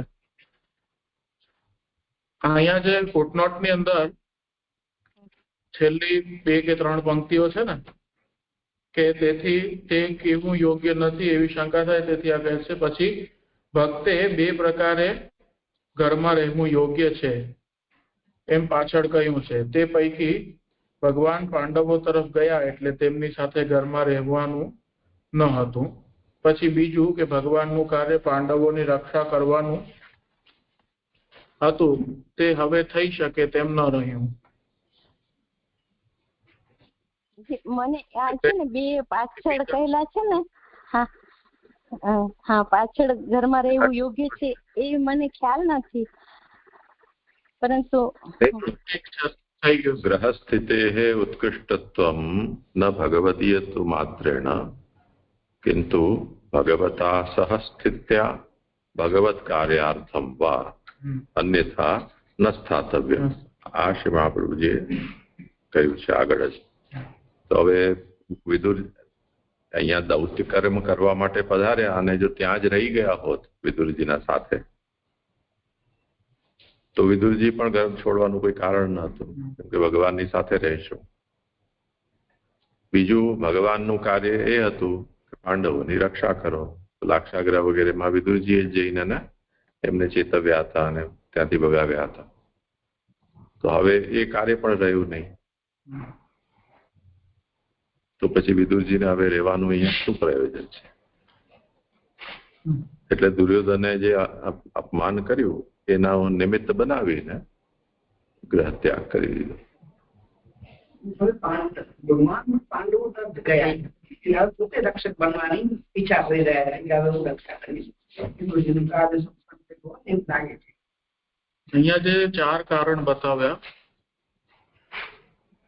ધર્મશાસ્ત્રથી વિરુદ્ધ, લોકશાસ્ત્રથી વિરુદ્ધ, નીતિશાસ્ત્રથી, અને પછી ચોથું આવે છે કે ઈશ્વરની આજ્ઞાના ઉલ્લંઘન રૂપ. ઈશ્વરની આજ્ઞાના ઉલ્લંઘન રૂપ એટલે એને કઈ રીતે સમજવું જોઈએ? કરો, સ્પષ્ટ નથી થતું. જે શ્લોક છે ને, જે 4 શ્લોકો આવશે ને તેમાં આ જે ધર્મશાસ્ત્રથી વિરુદ્ધ, એટલે આ 3 જે કયા લોકશાસ્ત્રથી વિરુદ્ધ, નીતિશાસ્ત્રથી, તો આ જે 4 અપરાધ બતાવ્યા છે ને એ 4 અપરાધોની અંદર આ 3 આવી શકે છે. પરંતુ આ જે શ્લોક છે તો ધર્મશાસ્ત્રથી વિરુદ્ધ નું કહ્યું છે કે જે ધૃતરાષ્ટ્રએ જે એનું પોષણ કરવું જોઈએ અને પછી જેનું પોષણ કરવું જોઈએ એને વિશ્વાસઘાત કરીને જે એમને વધ કરાવ્યું છે, તો આ એક તામસ ગુણ છે અને ધર્મશાસ્ત્રથી વિરુદ્ધ છે. પછી જે બીજો શ્લોક આવશે ને એ દ્રૌપદીજીનો આવે છે, તો એ લોકશાસ્ત્રથી વિરુદ્ધ આવશે. તો લોકશાસ્ત્રથી એવી રીતે આવશે કે જે લોકની અંદર કોઈ સ્ત્રીનું રક્ષણ કરવું, એ રક્ષણ કરવું એ સહજ શુદ્રમાં શુદ્ર વ્યક્તિ હશે તે પોતાના પ્રાણ આપીને સ્ત્રીની રક્ષા કરે છે, એ લોકમાં છે. તેમ છતાં એ ક્ષત્રિયો, લગભગ બધા જ ક્ષત્રિયો હતા, એ ક્ષત્રિયોની વચ્ચે સ્ત્રીને આબરૂ લૂંટાતી હતી, એના ચીરહરણ થઈ રહ્યા હતા, તો પણ એ રાજા ચૂપ બેઠા છે. તો એ લોકશાસ્ત્રથી વિરુદ્ધ છે અને એ રાજસ દોષ બતાવ્યો છે. ને પછી ત્રીજું છે એ નીતિ વિરુદ્ધ છે. તો નીતિ વિરુદ્ધ એટલા માટે છે કે નીતિ એમ કે છે જયારે 12 વર્ષનો એ વનવાસ થઈને આવ્યા અજ્ઞાતવાસ કરીને, તો એ જે વચન આપ્યું હતું કે અમે તમને રાજ્ય આપી દેશું જયારે તમે વનથી પાછા આવ્યા, તો નીતિ એમ કહે છે કે તમારે એ રાજ્ય આપી દેવું જોઈએ. તો એ નીતિથી વિરુદ્ધ છે. અને એ નીતિ છે એ સાત્વિક ગુણ છે કે જે સાત્વિક વ્યક્તિ હશે ને તો મિત્ર અને શત્રુમાં ક્યારે ભેદ નહીં કરે. જ્યાં ન્યાય કરવાની વાત આવશે ને તો એ શત્રુ હશે ને કોઈ પોતાનું પ્રિય હશે તો ન્યાય જો એના શત્રુ તરફ જતું હશે તો એ શત્રુનો જ ન્યાય કરશે. એ સાત્વિક ગુણ છે. તો અહીં સાત્વિક ગુણનો દોષ થયો છે, કારણ કે એ નીતિ વિરુદ્ધ કાર્ય કર્યું, તો એ સાત્વિક ગુણનું છે. અને પછી જે 9મો શ્લોક છે ને એમાં દુર્યોધને ભગવાનનું અપમાન કર્યું છે, એની આજ્ઞાનું ઉલ્લંઘન કર્યું છે, એ વાત આવશે. તો એટલા માટે 5 ગામ આપી તો બધું ના આપો તો એ આપવા ભગવાને ઓફર આપી હતી, પણ ધૃતરાષ્ટ્રએ માન્ય ન કરી, એ ભગવદ આજ્ઞાનું ઉલ્લંઘન કર્યું.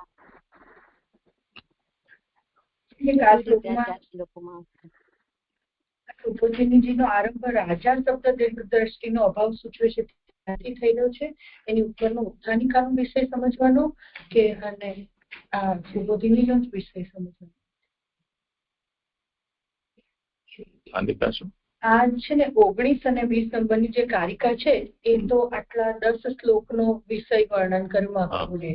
પછી 6થો શ્લોકનો આરંભ થયો. તો એ 6થા શ્લોકની જે ઉત્થાનિકા છે કે આ વિદુરનો ત્યાગ ભગવાન માટે ભગવાને જ કરેલો, એ જે આટલો ઉત્થાનિકા આવી 6થા શ્લોકની.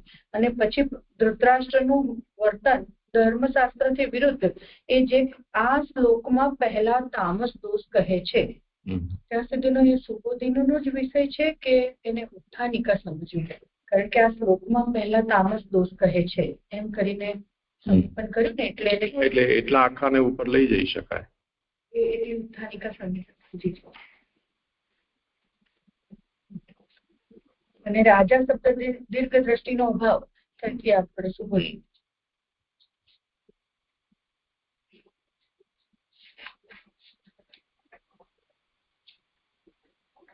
સારું, અહીંયા વિરામ.